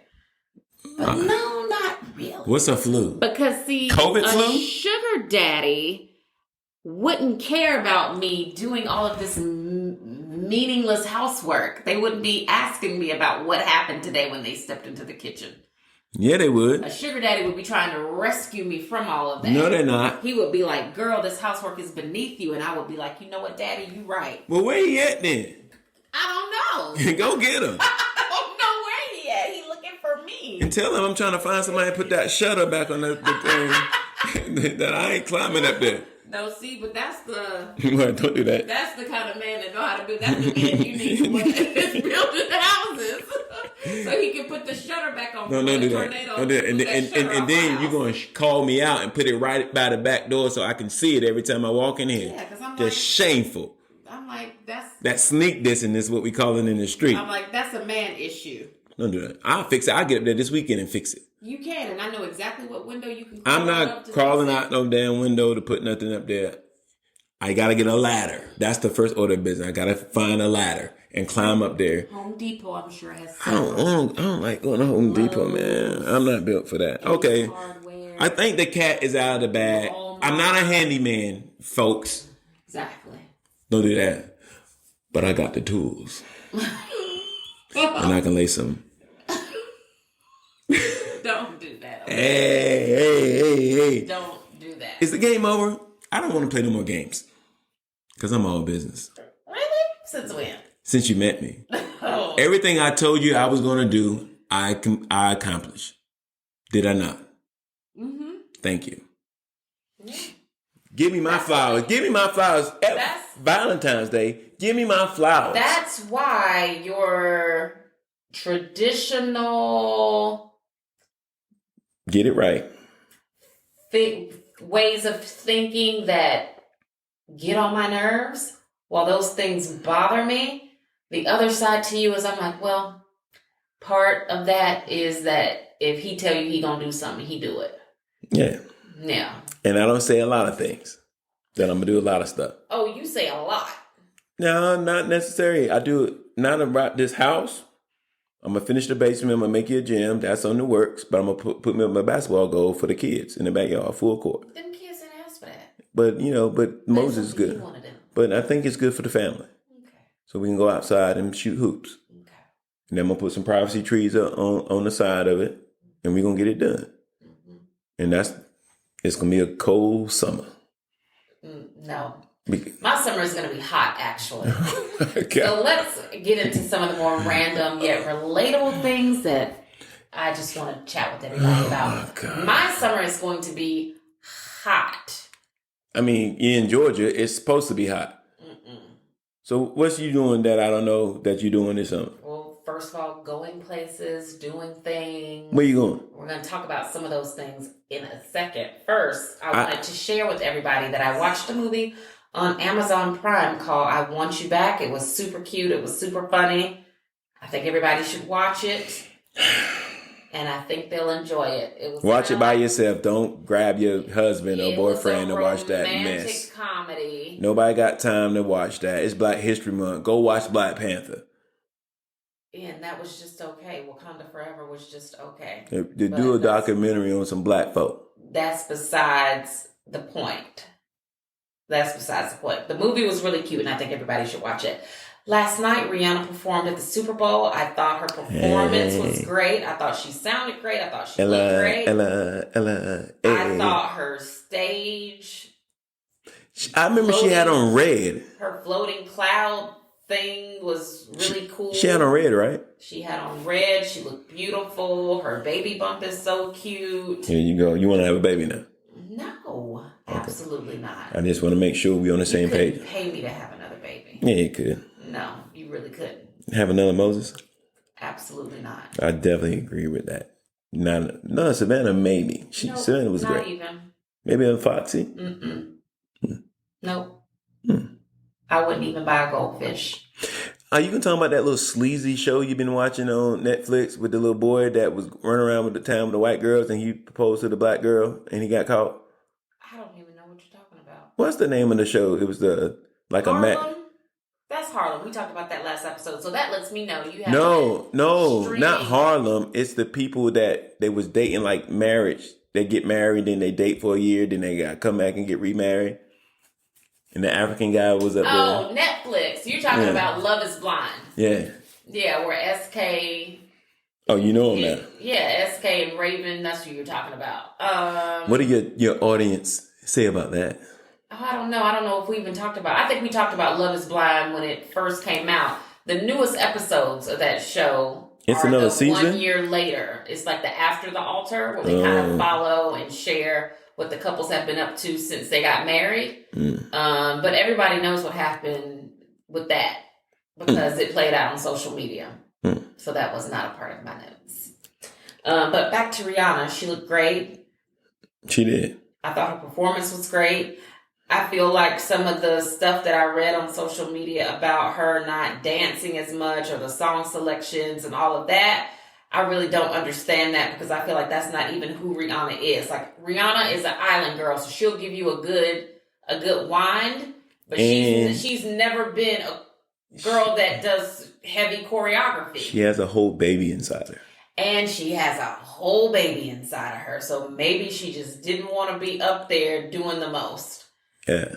And I kind of also feel like because Rihanna is a self-made billion-dollar woman. It's beneath her. It is beneath her to even be at the Super Bowl singing these songs for y'all. And she was doing it because how dare you ask her to do more? What is she trying to sell? She must got a new line or something. No, I think, the Super Bowl always wants a big act for the halftime show. And when you think about it, it's not that many huge acts out there that haven't done it already, that are still alive. She never did Super Bowl? No, she's never done it. So Rihanna was honestly like when you think about really, big performers, she was really the only other person I could think of that they could ask to do it that people would have an interest in seeing. Yeah. Yeah. They should have got the guy, the little country singer, to do something. The one that sung the national anthem. He was good. Yeah, they might have they haven't had a country singer do it in a long time. But they might have, they will have to start asking somebody, ain't nobody other musical genres to do it because they've had Bruno Mars, they've had Beyonce more than once. Gucci Mane? Prince, may he rest in peace. They had him. Michael Jackson has done it. May he rest in peace. Gucci? I don't think Gucci is going to be asked to do the Super Bowl. Rihanna has done it. J-Lo has done it. Missy Elliott has done it. That's it. Yeah, that 1 year that who did it? Was it 50 Cent? 50 Cent, Snoop Dogg, the West Coast. West Side? Yeah, they did it 1 year. Now what they could do next year is do like a Bad Boys reunion. Or have they already done that for the Super Bowl? I thought Diddy was a crook. That ain't got nothing to do Who's going to get there with Diddy and he still owe people money? Once he says he's performing at the Super Bowl, magically people will forget that he owes them money and they'll jump on the opportunity to be up there doing that. DJ Khaled? Blige did it. Oh, but she did it with the West Coast tribute, which I could not understand. What about the down south? Like T.I. Oh, yeah. Do they have a big enough draw? I don't know. And they would have to do multiple people. Like T.I. by himself cannot do the Super Bowl. If it come to Atlanta, he could. T.I., Ludacris. Yes. Everybody here, there's enough rappers. Gucci. Yeah. Miami can do it because they got Miami best rapper. Texas can do it. I don't think Miami could do it. Rick Ross, DJ Khaled. Oh, yeah, I guess guess. And then DJ Khaled would bring out Everybody and he's their ever mama. worked with. Yeah. And it's everybody. That's probably what they need to do. They need to have a DJ Khaled Super Bowl. And it's probably in the works. Yeah. We taking over. Yeah. Probably. What they have you get up there? And what am I going to do, Michael, when I get up there? Just stand. Just stand there. Mm-hmm. And let them do what? Look at you. Applaud me just for my existence. That's what I expect you to do every day. Okay. I'm glad I'm glad you said this. Every day. People, your husband does not have to tell you that you're beautiful every day. Michael, they're literally going to chop you up like Dexter and throw you in the river because what y'all got to understand is that we don't have to say what we already know. You're beautiful every day of the year. Let me tell you something. Why are you pointing at me? Every day that I wake up and you are so blessed as to still wake up next to me, I expect for you to say nice things. I do. I expect for you to drink my bath water. I hold you every night. And your head is heavy on my arm. Ooh. That's on my whole disability on my left side. Because you laying right there and I can't even feel my left arm, but I hold you anyway. And I tell you nice things when you sleep. Want a gold star for letting me rest my head on your shoulder at night when I sleep. But what about I want you to hold me some nights? You're too big, and that's not how it works. There you go. Too big, and that's not how it works. How about this? I'm making I declare and decree. Did I say that right? Yes, and stop tapping this table. I want Tuesday, every Tuesday, starting, if Valentine falls on a Tuesday, we're going to role reverse. The woman is going to hold the man on Valentine's Day. Make it happen. We're starting it with me and you and I tomorrow. You're going to hold me when we sleep tomorrow. And I'm going to lay on your side. First of all, I don't even celebrate Valentine's Day. I don't recognize it. The day after Valentine's Day, that's going to be the real Valentine's Day for all the couples. Every time you set foot into that kitchen and there's warm food for you to eat, close your eyes and imagine that that's a nice warm hug. Here you go. Just like you always say, you flip these switches and it's electricity, blah, blah, blah, blah, blah. As I sit here, I just turn on the light. Turn that light off. It's the same way. Yeah, but it's just a double standard sometimes with y'all. I don't understand. Really? Because what I'm hearing from you today, you really woke up in your whatever today. Yeah. With the whole a woman's place. It was that game we played. The X. No, you were saying that stuff before we played. Yeah, but all y'all problems come from y'all problems. No. No, all of our problems come from the expectation that this is what we're supposed to do. No. I cannot tell you how many women out there work full-time jobs and somebody's raggedy son is sitting across from them at a table telling them stuff about laundry or asking them about dishes or why the house look like this. Well, that's more about the man than the woman. You just said it. No, I just made a statement. That's not, I'm just saying, hey, this is, we was playing a game. No, before we were playing the game. No, I understand. I mean, but if our dynamic is different. Why? How? Because if you was going out of the home and just working. This is what's about to get you chopped up. No. So if you was out working and we both out working, now we sharing the tasks inside the house. What you're saying is what I do for a living. You don't hold a high value. No, don't put my words. Leave the house. No, it's like this. I would love to switch places with you, but then I'll be a sorry joker. I could not stay home and make you go out there and work and I'd be home. No, I couldn't, because you and your friends, y'all be talking, oh, this came in the house right now. He ain't did nothing all day. He been walking around with the same old sweatpants and tank top for a lot of days. Have on the same outfit But this is what you will say. If I came in here, the grass ain't cut or the trash ain't taken out. You would literally be like, what you been doing all day? Or your mama would be on the phone, or somebody, or your best friend would be like. My mama wouldn't, and my best friend wouldn't either. They would say, well, dang, T, you working so hard. What your husband doing? What Mike doing? Oh, he at home playing PS5. I don't even play PS5, but I would if I was staying home. I have all the games. But that's the thing. But I go to work. If it was people switched, say the same thing about women. You know what people probably say though? What? People will probably be like, "Oh, well, I would so and so and so and so if I was home all day too." bingo. Yeah, but what people don't realize is that number one, I'm not home all day. Number two, even if I am at home all day, I only have a certain block of time. I have from 9 to 2 to make the world turn. You do. And that is not a lot of time. So in that amount of time, I'm expected to fulfill a lot of roles. One of them being the fact that I do have an actual job and a business that I run. Then on top of that, I'm expected to do all these other things that people expect me to do because in their minds, I'm home all day, quote unquote, to do it. So you said you do make the world turn because you're the God and light for this family. Hey, listen to you trying to bring it back. Because when I mean to tell you, you was about to get chopped up body bag. To all my story goers out there, you see worlds turn and God and light. Thank you. Yes. But listen, the shoe is on the right foot. Because it could never be on the other foot. Let's be clear. Because it'd be on the wrong foot. It would be. The man and woman roles have been conditioned over a period of time, right? So that's something that y'all let me finish. Created so that so when you're looking at your couple, you're looking for certain things. A woman wants a man that provides.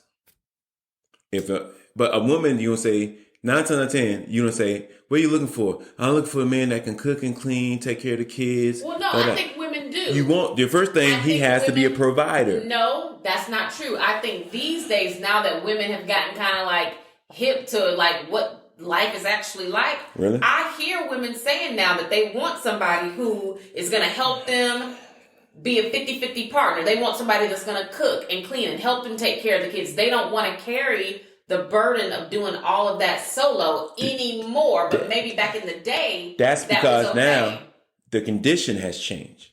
But coming into your 20s, if I don't have a first thing you say, well, what do you do for a living? I don't do nothing. I'm not even making it on a date with you. If I don't have a job, I don't have my head on straight. That's how it is.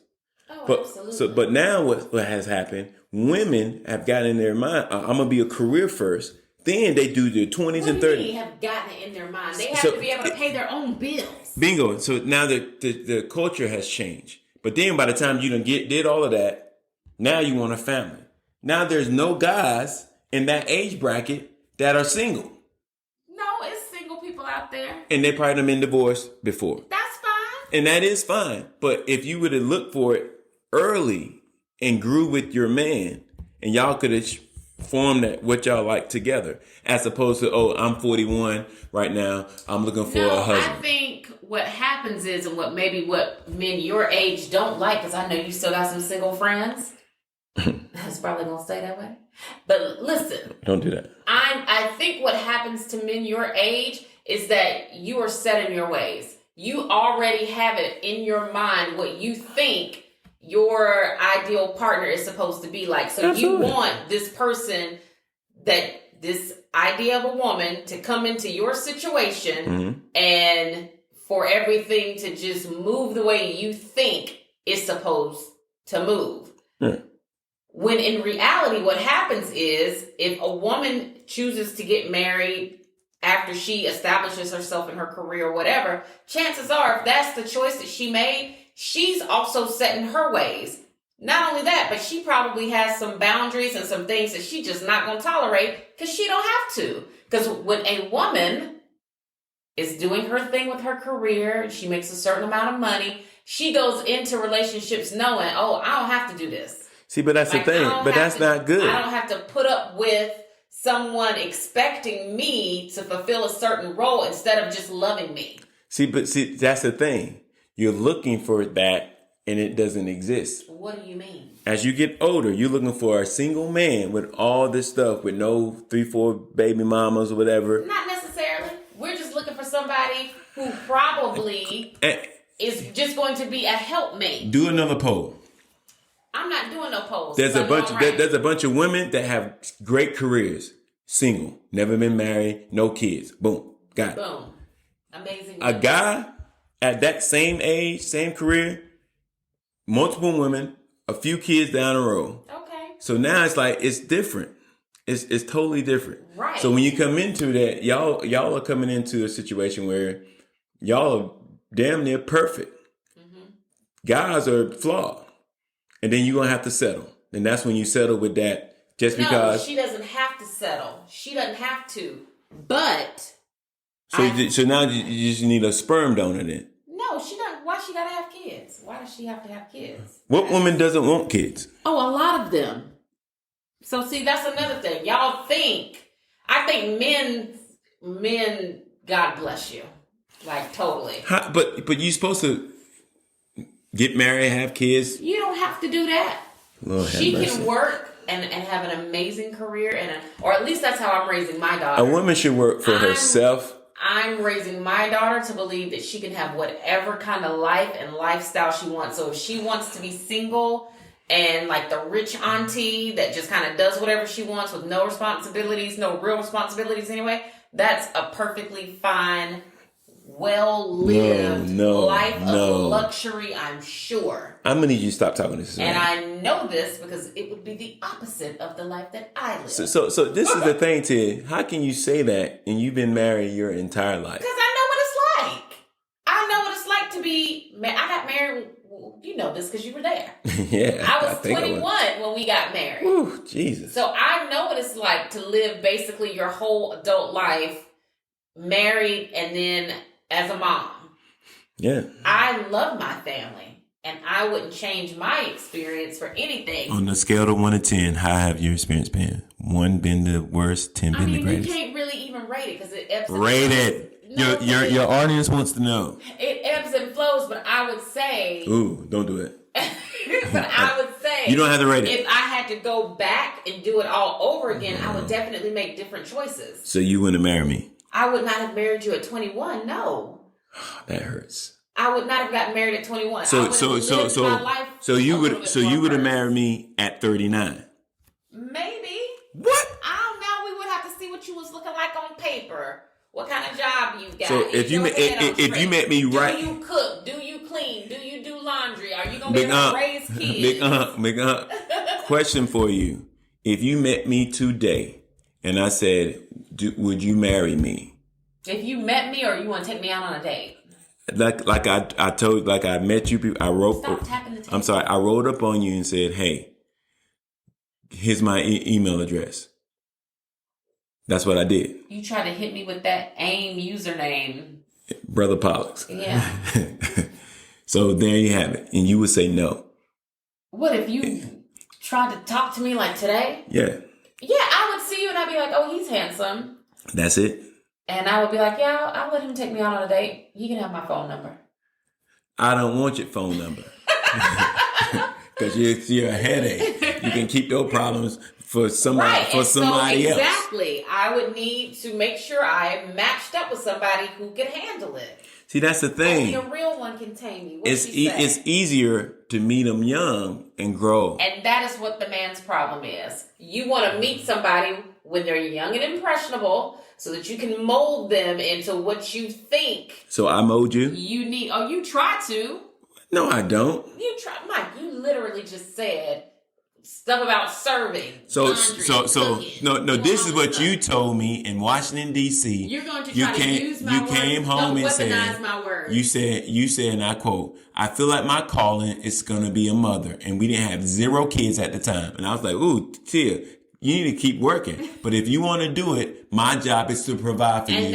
And that the day that you had Savannah, you haven't punched your clock ever. Yes, and that is all fine, well, and good. And how old is Savannah? 12. And you've been out the game you try to hang for 12 years. You try to hang your hat on the fact that I'm hanging all my hats on that. Because you said exactly what you told me, and I was like, Tia, I don't know how we're going to do it, but I think you're going to be an excellent mother. Right, and as someone who is an excellent mother, phenomenal, I also have the right to change my mind and think about things in a different way. You can't undo that, Tia. No, yeah, I can say to myself, like, maybe would have made You want to be choices. unsuccessful? No, maybe I would have made different choices. If I could go back and do things again, I would certainly go back and make different choices. And I've told you that before. And that choice you made, not getting married at 21. I wouldn't get married at 21. No. So you get married. I feel like that's now that I'm 39, I realize how young 21 is. But you gotta understand, but at though. the time, I didn't think I was that young. But you gotta understand. If it's not 21, now you working somewhere else. You working. And so Now you're what's wrong with 25, that? 26. What's wrong with that? We That wouldn't have would've been together. fine. It would have. There would have been fine. no Savannah, Mikey, and Moses. You don't know that. It would have been some other I didn't greasy have- joker in here trying to tell you what to do. Nobody tells me what to do. Oh, we know. Many try. Many will try. But I just want you to hear this, and everybody who's going to listen to this. I wouldn't change nothing. As you shouldn't, because you're married to me. So Diddy. I'm just going to call you T. Diddy. You should. That's cute. Oh, did I? That's cute. T. Diddy. I like it. I don't like it because you like it. I'm unnaming her T. Diddy. Your name is Tia. V. T. Diddy. Yeah. I like that. That does have a little catch to it. Make me a t-shirt and I'll wear it to the Beyonce concert. I got a question. We're about to talk about that. So, as I like to always say before I enter the Beyonce segment of the show, if you are not a member of the Beehive, girl, this is where I can say best wishes. I hope you have a great rest of your week, girl. I love you. But we about to get into all things Beyonce, because you know what? Last episode, we ended with me trying to get tickets for this show, and I was so stressed. Say his name. Stop making that buzzing sound. Stop, because I don't edit. Ooh. So listen, Michael. Oh my God. You said it's the Beehive. Yeah. You don't get it? That's why I'm busy. So the last time we were on the phone, I was stressed about whether or not I was going to get tickets. And girl, let me tell you about the whole thing. Let me run it down for you. Girl, I never got an access code until yesterday. Yesterday, I finally got an access code for, I guess, a show that's being added to the tour schedule for Monday, August 14th. But before yesterday, I was literally waitlisted. I never got one of the access codes that they've been tweeting about, talking about on the news.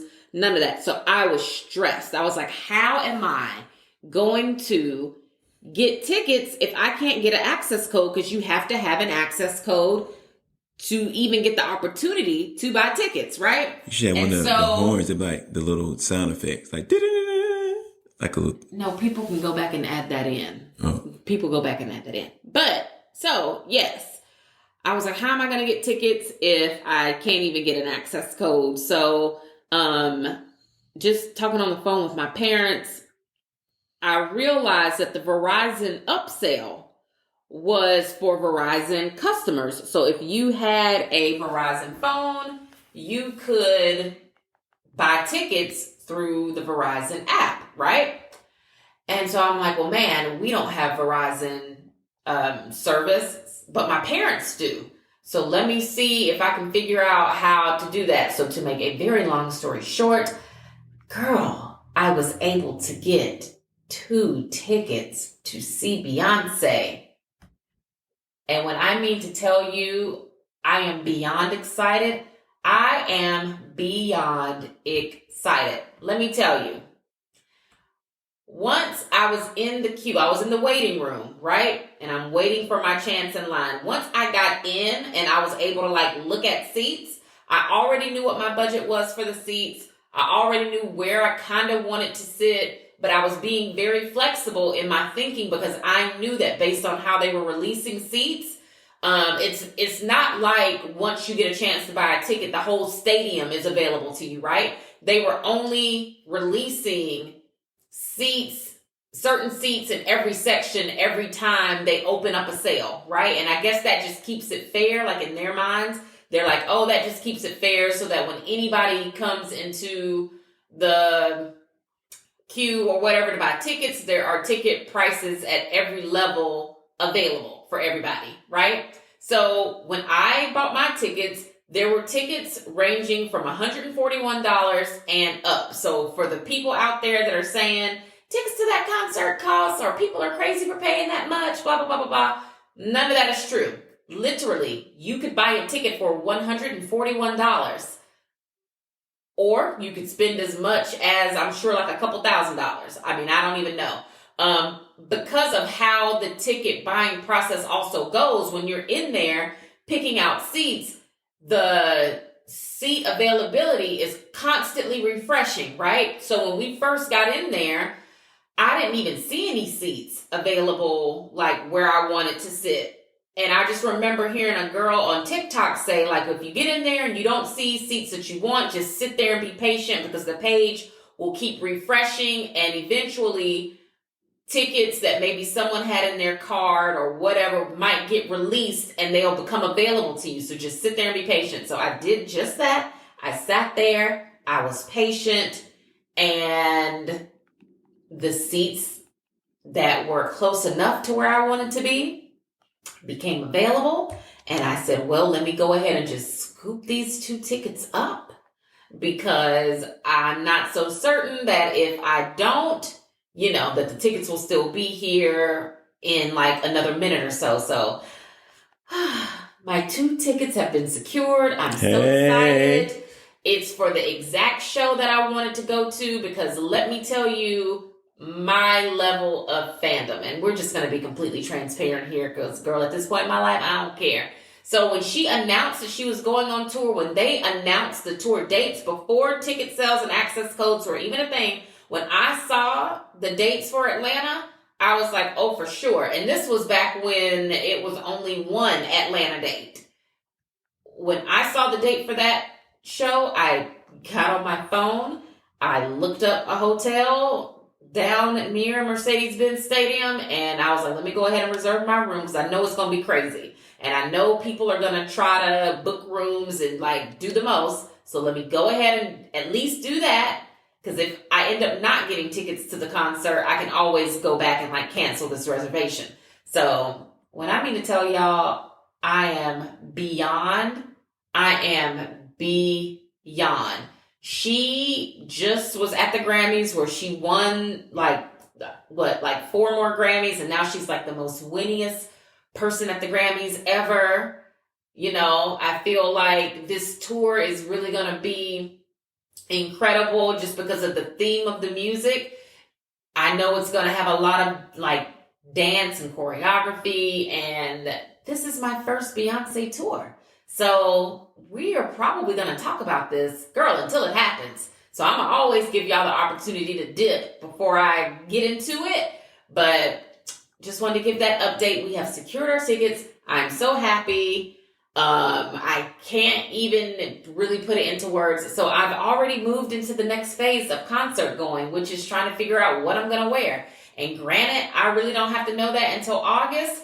But because of how time seems to move, I know that that's something I want to start thinking about now. So that as people start putting out spring and summer apparel, I can kind of start picking and choosing different things. And right now, well, first of all, I kind of want the cowboy hat that she had on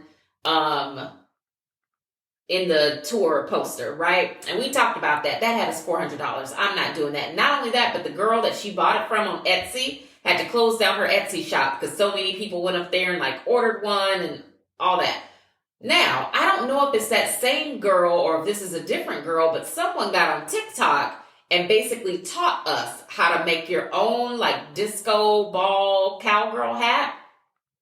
Y'all, I have already ordered my disco ball tiles. Hey. So now I just need to find a cowgirl hat so that I can start making it. The girl said it takes about 10 hours to make a hat. And I figure if I have my hat and my towels in February or March, surely by August we can have a disco ball hat completed. I could just take an hour here, 30 minutes there, and just do it until it's done. So even if I don't wear the hat to the concert, which I probably won't because it'll obstruct the view of the person behind me. So I probably won't wear it to the concert, but just for my photos, just for my pics, for social media, to go with my outfit, I'm gonna definitely do the hat. And then I gotta think about what else I wanna wear. I gotta figure out what the vibe is gonna be. Because I feel like the Renaissance album based on what we've seen, it's very 70s. It's very disco. You know, it's very much so like party attire.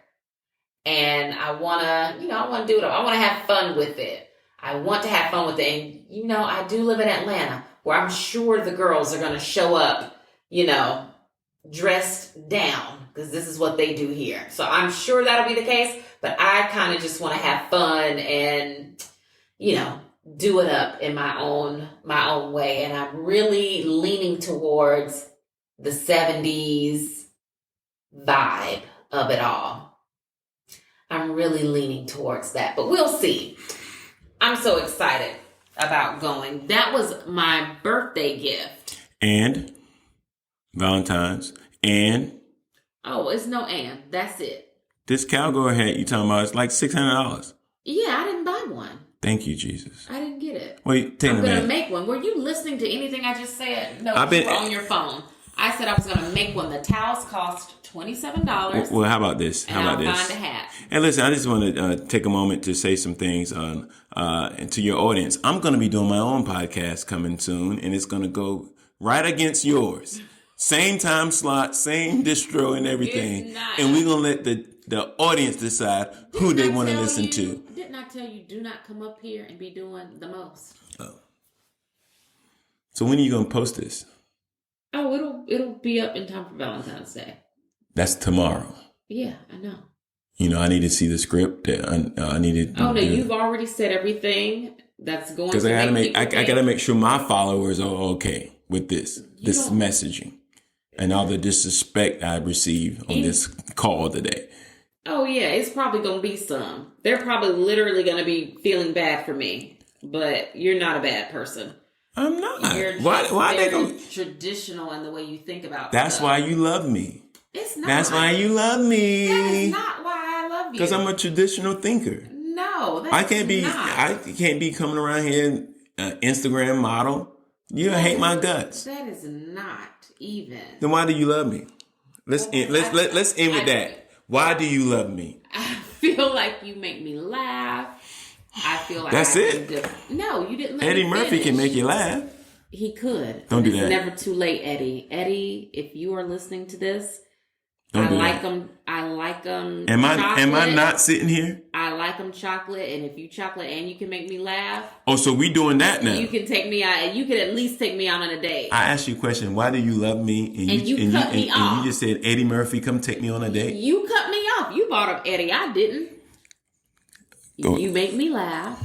I make you laugh. You're very dependable. If you tell me you're gonna do something, it's like whatever. If I say I want to do something or something is important to me, you're like, oh, say less. And you know, I love that energy.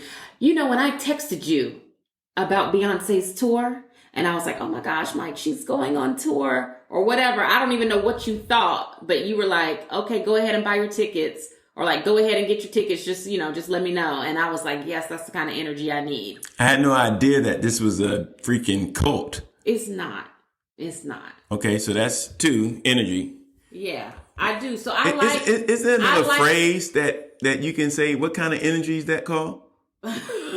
Beyonce would have said it on one of her songs. Okay, well, you let Beyonce say it on her own podcast. Okay, but we know what type of energy I bring. I think I like the way you have always, even when we were like in college, the way you always have been like serious about making sure that I just, because you know, gifts is one of my love languages. We know.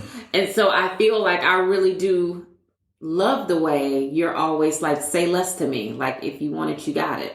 Like I don't have to say it twice. But that's what a man's supposed to do. And I get ridiculed. But you're asking me what I like and I'm telling you. Okay. Quit cutting me off because you know I don't like that. I don't love that about you. You cut me off. Don't do that. So I do. I love that. I love that I do like that you work hard. 4. I do. I don't know if those all are the same things, but I do like it that you work hard and that you're like ambitious. 5. And I think you're handsome. 6. That's always going to help you out. Okay. I do love that you are playful. 7. I do like that you are. The homebody thing was an ick for me. 8. But I also like at the same time that you are really chill. So I don't ever feel like I gotta do things the most. You know what I'm saying? Like I know I could just wear workout clothes and sweatpants. Oh and yeah. You're not gonna be in those itty bitty shorts. Tripping. Yeah. You're not gonna be tripping. And I like that. 8. Can we get to 10? Well, we might. Let me see. So I do like that you do have really like chill vibes. I like the fact that you have a lot of patience 9. with me, and the fact that I can be a little bit much. Absolutely. Because like when I was stressed about those tickets, made me stress. Every single time you were never, and I was borderline like whining about it. And you were. And no borderline. You never said like anything like, stop talking about that. But I wanted to. You probably wanted to. But you were always super supportive, like, baby, don't worry about it. And that's why I was exhausted after we purchased. Yeah. Like so I like the fact that you're patient with me in that way. And like I ran like a marathon trying to get those tickets. Yeah. Mental marathon. I don't know why you felt like that, but yeah, I like that I feel like you're super. I need one more to make it 10. Patient with me. Because I know, I know what be going on in here. And for a 10th one, I like the fact that you're super smart. I don't know if I said that already. No, that should have been first. And I do like the fact that you're super smart. So that's 10. Mm-hmm. Yeah. Like sometimes I'm like, wow, he's really smart. And that always blows me away because sometimes I'm like, he's smart really for dumb. This. Yeah, because you be doing the dumbest stuff. But I'm okay, like, I said 10. I said 10. I didn't say 11. Because I'm like, he's too smart for this. Well, I just wanted to end on a good note. We don't have to do you. Oh, no, we don't. Because literally you should just be happy to be sitting across the table from me. And I know every day you wake up feeling that way. Maybe. That's to sum it up. Mm-hmm. I know you feel that way. I like everything about you, your traditional self. And that's waking up to you in a traditional way. Yeah. How you take care of the kids in a traditional way. And that's it. You're good. Yeah. Because remember, I saw you. I approached you. Yeah, because you saw me, you were like, dang, she's bad. Let me talk to her before somebody else do. No, I actually told myself, I'm pretty sure you're driving somebody crazy. Why can that somebody be me? Somebody's plural. Don't do that. Don't do that. Don't do that. Just driving them all crazy. So how are we going to close out your show? Well, I normally tell everyone. We've been talking for a long time. I'm so glad that. I feel like we've been talking for like 2 hours. Yeah. Are they going to listen for 2 hours? Most people will, yes. Why? Because, I think this was highly entertaining in a way that they normally don't get on this. And I feel like some of the stuff you said on this episode is going to...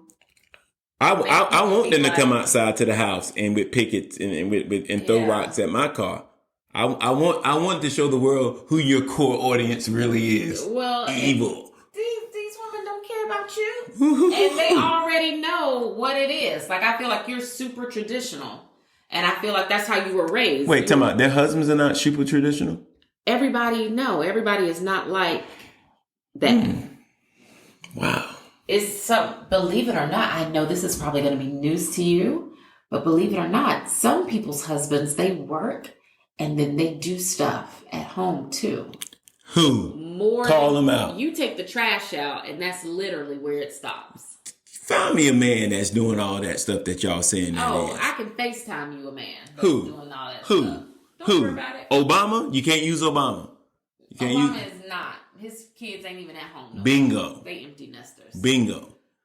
And Obama was doing the same thing we were doing. If you read Michelle's book, or I know you do Audible, if you listen to Michelle and Obama's she said book, Obama's just like us. She said that it was times during her marriage where she like literally couldn't stand him because she was doing so much, and he was doing what? Going to the gym, going to work. But Michelle, how did it end up for you? Good. Yeah, I'm pretty sure she wouldn't go back and change it, but that doesn't mean that it's not hard in the present. Correct. Yeah, in the present moment is hard. That's why whenever I say anything about what I want to do or where I want to go or things that I want, I don't feel no ways about it because I'm like, I work hard. Yeah, everybody does. So what I can do for myself, I do for myself, and what I can't do for myself or what I want you to do for me, I expect it to be done. Yeah. When I say. And I respect the fact that I see with the work that you do, so that's why I take care of you. And you take care of me. It's a balance. But I just feel like the delivery, the way you say it, makes it there's sound no, because that's what it is. Huh? That's the way it is. A man should work. A woman should stay home and take care of the family. It's the should for me. A man should work. A woman should stay home and take care of the house. She should not if she does not want to. So let's say how this would sound. A man can work or let the woman work for him. He can sit at home. I think it has. And the woman can work to allow the man to stay home. That don't even sound right. I think it depends on what works best for that family. Well, I wish Granddaddy was here because he'll say something to your audience.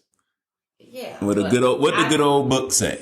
I feel like it depends on what works best for that family, and if it works better for like if the woman is the breadwinner and she's making way more money. No. And it works for them, for the husband to stay home and like do the heavy lifting of the stuff at home. I would not think I honestly, I wouldn't think anything bad. I'd be like, wow. Like if a woman is going out and making all the money, paying all the bills, providing everything, and that man is sitting home, that woman is going to be disgusted in that man. He wouldn't be sitting home. He would be cleaning, cooking, running the errands, doing the laundry. Even so, washing and you can talk to your divas offline. If they're going out and doing all of that, if they come home, they're gonna approach that man differently. I don't care what. So if you was out there working all day, and I come home and I'm laying on the couch, ain't nothing in here. But you wouldn't be laying on the couch. You would be in the kitchen standing up. But one day that I did, I'm tired one day, and you've been working 60 hours this week, and I get to you, I'm tired. I didn't feel like going. Just make a sandwich. No, I think you'll probably throw a chair at me. Michael, listen. I'm listening. Listen. If I was working and you were a stay-at-home father, don't put that on me. Let's just say, let's use us. If I was working like out in the world, say how you really feel. And you were a stay-at-home dad, and I came home one day out of 365, and you happen to be sitting down, like trying to catch a break, I would probably be like, oh, yeah, like, I get it, because this is a lot. Okay. Stay right there.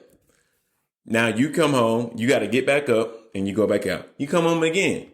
See the same mess. I don't feel like it today. But I've been outside. I've done ran errands. I done got my hair cut. I done went to little Tay-Tay house. We over there chopping up with them, playing video games.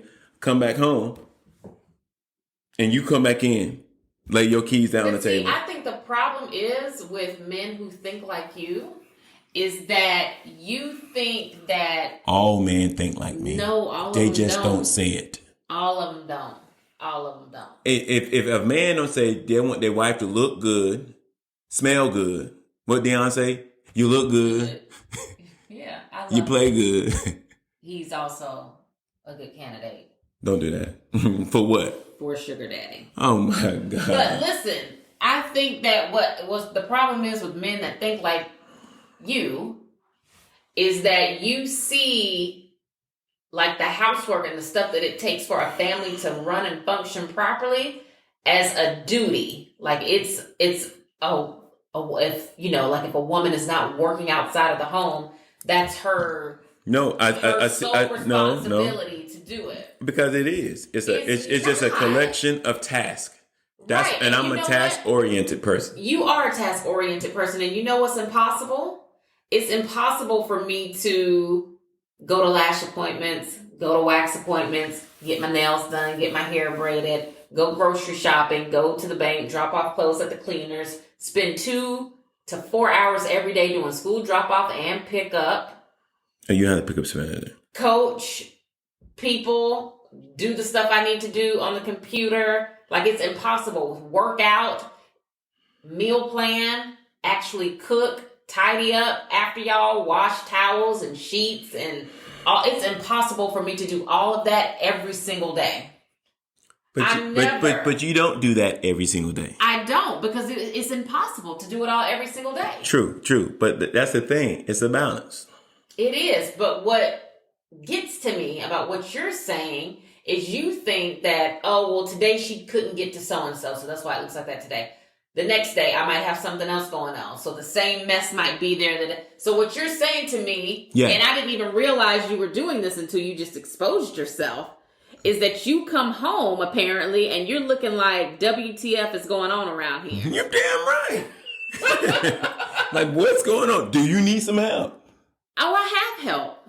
No, that's what I'm asking. Like, that's why when I come in, I do my checks. Mike, but so you're not helping. But I know if you're asking me, okay, so let's talk about that. Because you'll say, we're supposed to be ending the show. You say, like, oh, do you need help? And so, see, when you say, do you need help, it's not like you're offering to take your 2 hands and, like, do the help. You'll say, what? Get somebody to do it. Get somebody in here to do so-and-so. That's me helping.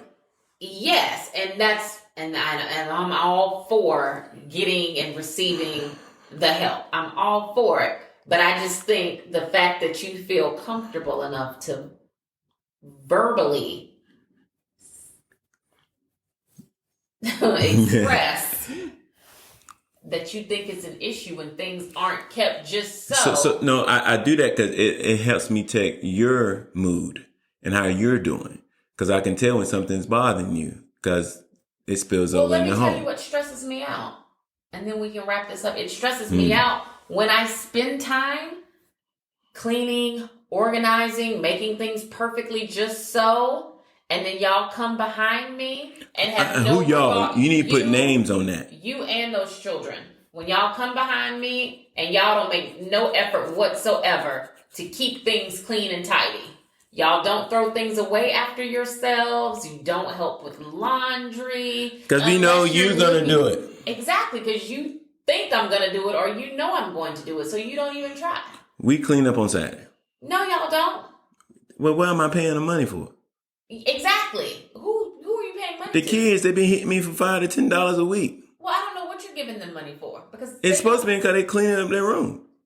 No. If I tell them These to go jokers up there, are hustling me. If I say go up there and, like tidy up your room, they will go do it. But no, am I playing Anita Baker on a Saturday morning and making everybody scrub this place from top to bottom? That sounds like some personal stuff you dealing with. I'm not doing it. From your Charlotte days. I don't want to clean up on a Saturday because I clean up all week long. But they can. These kids need to do something. They do something. But right now, they expect you to do everything. They go to school. They'll come here right now and just offload everything right in the middle of the floor. Who they get that from? You. Because I don't do that. You're right. I do that. Exactly. But I'll come and pick my stuff up. No, you don't. Your work bag is right over there on the floor. Because it's a work bag. It's by the work door. No, that's not a work door. This garage door is called the work door. No, it's that not. You go in and out of that to go put in work. And see, little things like that drive me crazy. Because I'm like, take the bag. To where? Up to your room. Why? So when you put on your scrubs, you pick up your bag. No, I don't leave it there because I know I'm not going to see it. If I put it there, it's going to probably be in Moses' closet. Okay, that's where you be putting stuff to go hide. No. See, Everything has a place. You're right, it does. Your place is at work and not in my business with the running of this household. And my place is wherever I so choose for it to be. Oh my God. Do all the women that follow you think like you? I hope so. Oh my God. Because Father the life God. that awaits them on the other side of telling people what you will and what you won't do is quite fabulous. Yeah, it does. It's working out very well for me. It does work. Mm-hmm. But I'm a different breed. Of what? I don't bother you. You don't bother me. You just say stuff that gets on my nerves and then I have to check it. What if I said to get on your nerves today? I don't know, but this whole conversation today has gotten on my nerves. It's eye opening because it needs to be said. Well, then you need to take a nap and wake back up and try again. No, your viewers and your audience need to hear that because their husbands and their boyfriends and their sugar daddies. This is how we feel. We need y'all to hear this. We don't need y'all to be all dolled up. We just need you to be dolled up when we're there. You think we know that guys try to talk to y'all all day long. As they should. But at the end of the day, like I told some young Thundercats in the gym, you can't afford her, y'all. You can look at her. I said, she look good for the eye. But your wallet better be right. It better be. It is what it is. And they looked at me and laughed. I said, yep, go and put your head back down, son. I said, you can wish for it all. But can you sustain it? You can't. This is a sustainment operation we're doing. You get something that look good, you gotta sustain that. You gotta sustain love, baby. This is we 20 years in. 18. I met you. No, I'm counting when I first laid eyes on you, boo-boo. Okay, I don't count that. I do, because that's when I married you. Okay. So all right. That's when that you like those little shows, Married at First Sight, whatever it's called. Mm-hmm. Boom, there you go. Yeah. And then we got married. Then 20 years later, booyah, we still in here doing it. So thank you for having me. Oh.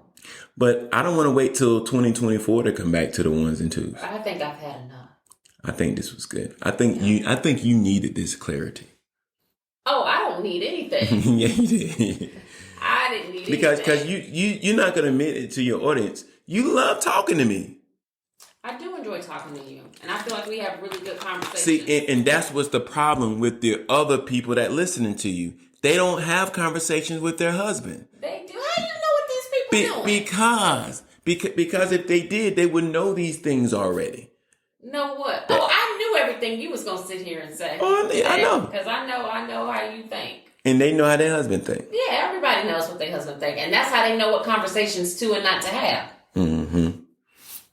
Because we know. I think everybody should, this is your challenge to your viewers.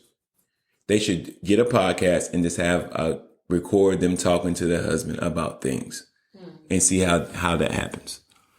And I think that would be well received. Talk to them about what? Just talk about anything. You have a script, just talk about stuff. Because this is eye-opening for me to see. What did you learn today? That you are different from the 21-year-old I married. Oh, absolutely. And yeah, and that's growth. Because the mistake she made is what's gotten me into the place I'm in today. And it's not bad. And so some of the mistakes she made, I've been able to undo them. And some of how you start out is how you're going to finish, unfortunately. With some things, I feel. But you're good. Yeah, but I'm good. I feel like my life has a good balance. Yeah, it does. It has a great balance. Mm-hmm. Because we work as a team. That's all that matters. We do. I mean, all jokes aside, I feel like we work well as a team. What I want you to talk about, not on this one, and you're going to say, shut up, Mike. Yeah, I was thinking it. But you said it. But the thing is, a lot of the problems with relationships is money. People keep their money separate. You should never, in your marriage or in a relationship, you should not have your money separate. Because that's the first sign to split. There's nothing tying you together. Love is supposed to tie you together. But when you hear people, especially married couples, say, that's my money, that's his money, it's never going to, it may last, but it's not going to be the same. Yeah. And that's something you need to, you may not have it with me. I don't talk about money on here. But money causes a lot of problems in relationships. You know this. Mm-hmm. Well, I'm sure it does for some people. For some people, and we done seen every spectrum of money. We have, because when we got married, we didn't have no money. I had you. You had me and I had you. And that's all we had. That's all we had. Yeah. But we did, and we still got a long ways to go. But I've seen it different. And if we had money where it's your pot, my pot, I don't think we would have been together. Because I tell you that all the time. Yeah. Yeah. And so that's one thing I can truly say for your audience is you got to have a hard, intimate discussion I'm on finances. But for a lot of couples, I would say maybe money is not the root of their issues. It's What probably is? other stuff. Then what is? Men being lazy. Oh my God. And not lazy like they don't want to go to work. No, I'm not talking about lazy in the sense that they don't want to go to work. I'm talking about lazy in the sense that they only want to do what they want to do when they want to do it. So, for example, if a woman is in a phase of her life where she feels like she wants to go out more, she wants to go do, but she wants her partner to take the initiative to plan certain things and do certain things on a regular basis. I think that's hard, especially after you've been married for a long time. I think that's hard for any couple because, but the thing is, women don't want to always feel like they're, okay, this is good. Because if I'm doing all the stuff I just said I do, on top of that I work, and then I also have to plan my own romance. So it's not really romantic if I know about it ahead of time. If I plan it, then it's not a surprise. Then it's kind of like, what? And this is true. This is honest. What do I really need you for? If I'm planning my own dates, if there's no element of surprise, if I'm taking care of the whole house, if I work. So I got a question for you. Then it truly does become a situation where it's kind of like, well, then what do you bring to the table? You said men are lazy. They're not lazy when they're doing something that they want to do. Exactly. So, girl, he just don't like you. Or you're trying to make him do something that he don't want to do. But why? Prime example, he should want to a guy, like, I'm not a yard guy, but if I was, you don't have to tell me about keeping like your dad, he loves his grass. Yeah. He be out there cutting his grass. He ain't lazy about that. He got everything. Right. He wants to do it. Right. With me, I wanted to coach my son in basketball. I wanted to be his first coach. It was a lot of time. So basically what you're saying is y'all don't want to take us nowhere. We do, but it's only on our time when we want to. Exactly, and that's what the problem is, because unfortunately, love and romance and intimacy and all of that can't just always be on the man's timeline. What do you think is happening when she wants to go out and she's looking for that level of like love and attention or whatever, and you're saying, "Oh, that's not on my, on my time right now. I'm not on that right now." So now she's waiting for you, and by the time you catch up and be like, "Well, I guess since." I guess we haven't been anywhere in like a month or whatever. Let me go ahead and take her somewhere. So then that almost feels like you're doing it out of obligation, not because you but that's the thing though. Do it. Talking with you, watching TV with you, laying up with you. It's cute. I love that. I don't need to go out and share you with the world. You don't need to go out and do it. You made me sick. And I don't mind doing that with you sometimes because I understand you're a homebody and you like to do it. But sometimes I want to put on all the cute shoes and clothes that I buy. I want to put on makeup and I want to go out and sit in a dark, overpriced restaurant and sit there until I'm ready to get up. Who wants that? And the food's not even good. Me. I want right into the mic. That's what you're gonna do. I want to put on the cute clothes and the cute shoes. I want to go out. I want to go somewhere where the lights are low, but they've got the cute little. Didn't we just do that? We did for my birthday. And good. And I'm not talking about all the time. And this is, I think, women in general. I think women in general just don't want to have to plan their own romance. So if we're going on date night, and if I'm always planning the dates, I'm always picking where we go, when we go, and all of that, then that's not going to keep nobody's juices flowing. See, that's the thing, though. This is the thing. This is the thing, is that y'all don't want to do it because you're lazy. No, you don't want to take the time to look at Yelp reviews and pick out cute places. I mean, just go eat. Reservations. If you're hungry, just go eat. What do you want to eat? I don't have to do that. What do you want to eat? Let's go in. You hungry? What do you want? Yeah, you do. You need to do it. See, it's different. My thing is, if I'm gonna do that, I want to be out of Georgia. I want to be out of my state. Well, yes. Now this is specific to you and I. I think our personal issue is that you want to date big. Like, I would be happy going out to dinner, going to do whatever. But I don't want to dress up just to ride on 75 North. Get these meals real quick. You want to date me like we on an episode of The Bachelor. Yeah, so I know. You're trying to take me eat a sweetin on Thursday. And Bingo. Because I know you know what time it is. I know we had to come back and get up and cook no breakfast. Right. It's breakfast in bed. I know. Don't do it. No, I knew you couldn't hold it. Yeah, so I feel like you try to date big like all the time, and I'm like, that's nice. You show up a blow up.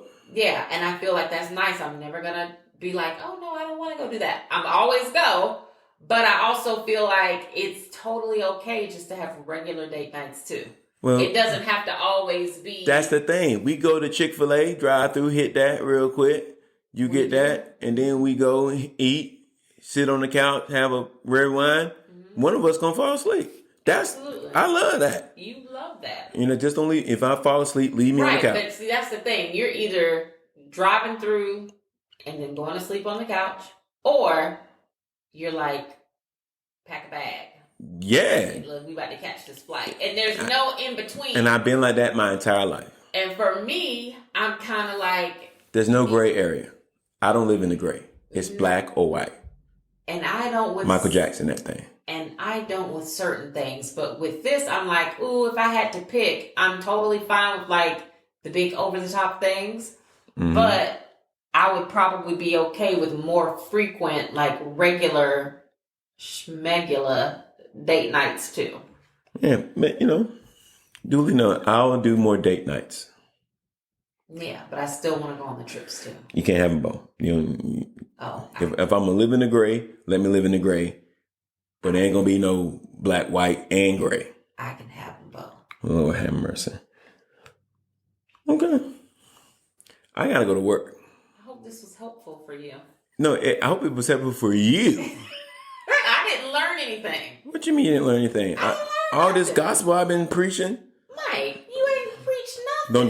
Don't do that. All you tried to do was woman's place us to death. No. That's what you did. That's what people are going to take away from this when they hear it. They're going to be like, ooh. I just want people to know that that's not my What type of listeners do you have? That's not my life. What type of listeners do you have? Smart ones. I'm like, if anybody has something to say to go against what I've said, I would like to, have a Q&A session with them. Yeah. Because at the end of the day, I know I'm right. You're right because of what? Because you go to work and pay bills? No, because a man wants a woman to take care of the home. Period. I don't care if the woman is going outside working 50 hours a week. He's going to look at you and say, hey, you still need to take care of the home. I know, and that's a lot of pressure to put on a woman. Listen, this was the pressure you put back on the man. Well, I'm not going to work 40 hours a week. I'm going to be a stay-at-home mom. Absolutely. And then let him say, if you're going to want me to do this, you make sure you do your job and take care of all of this and take care of me and take care of whatever I got to do. Oh, absolutely. So that's why I'm like, it's more about a man being a man. Yeah, so make sure you express that. Yeah, but so my traditional thinking is if a man does, in every sense of the word. In every sense of the word, because there's nothing you can say that, well, I need X, Y, and Z. Okay, tell me how much it is. Go ahead and get it. Yeah. It has to be, it can't be, because I can't tell you, I want you to take care of the home, and I'm half for one foot in, one foot out on my responsibility. So a man has to say, I'm going to take care of everything to provide for my family. So what do you think about the conversation on social media where the men are like, oh... Well, I'm not on social media. I don't do social media. I know, I'm telling you what they say. Where the man or men are starting to be like, oh yeah, women need to be like 50-50. They weak. That's a lazy man. Yeah. And I already told you that because they're looking at my money is my money, your money is your money, 50-50. You can't cut the house down the middle. You can't cut your kids down the middle. He said, hey, I got this part of it. You got that part of it. That's it. But if financially providing to me is supposed to be from a man. Yeah. It is what it is. And people say, oh, you're traditional. Well, I'll die being traditional. But my family going to be straight. Yeah. That's it. I do love that for me. What you mean love that for you? Now, if you want to go and work. I do love that for me. But you don't have to. There's no pressure on me to like. Why would you? It's hard enough keeping 3 kids. Okay. Okay, so say that part with your chest. It's hard enough. Yeah. Because I know these kids, I keep the kids for an hour. I'm sleeping for 2 days. Yeah, you are. And then I just fall asleep on them right now. And Savannah, she's snitching on me because I know she be calling you, texting you, telling me I'm asleep. Mm-hmm. Well, they just a lot. Yeah. So I'm like, I wouldn't do that to you. So I should have led with this. If a man handled their business, your number one priority is to take care of your woman. That's it. Now, then, if you're not taking care of business, it is what it is. Yeah. You know? Did that make you smile? No, I mean, because I already know what time it is. Like, I already knew. Like, I know who you are. Don't do that. Yeah. And I was raised by a single mother. Mm-hmm. And I think because of that, you work really hard to make sure that, like, That's all I know. That I don't ever have to, like, work for somebody else. Yeah, that's all I know. Yeah, you always stress that to me, is you want my time to be my own. Bingo. And I want you to make sure the kids, they know you. Yeah. You know what I'm saying? I have a good relationship with Blaze. That's my mom, if y'all don't know. Her name is Blaze. Yeah. But it's not like y'all's. I mean, my mom worked a lot. Yeah. You know what I'm saying? So it is what it is. Yeah. How did Blaze enter this conversation? You know, she always finds her way. She sure does. She's just like Beyonce. She sneaks right in there. They both begin with B's. They do. Blaze and Beyonce. Maybe we need to go get tickets to see Blaze. Your mama does not want to go to a Beyonce concert. Y'all should go. In the name, I know she don't. She would rather. She would have so many. I do have a Beyonce ticket that's available you don't.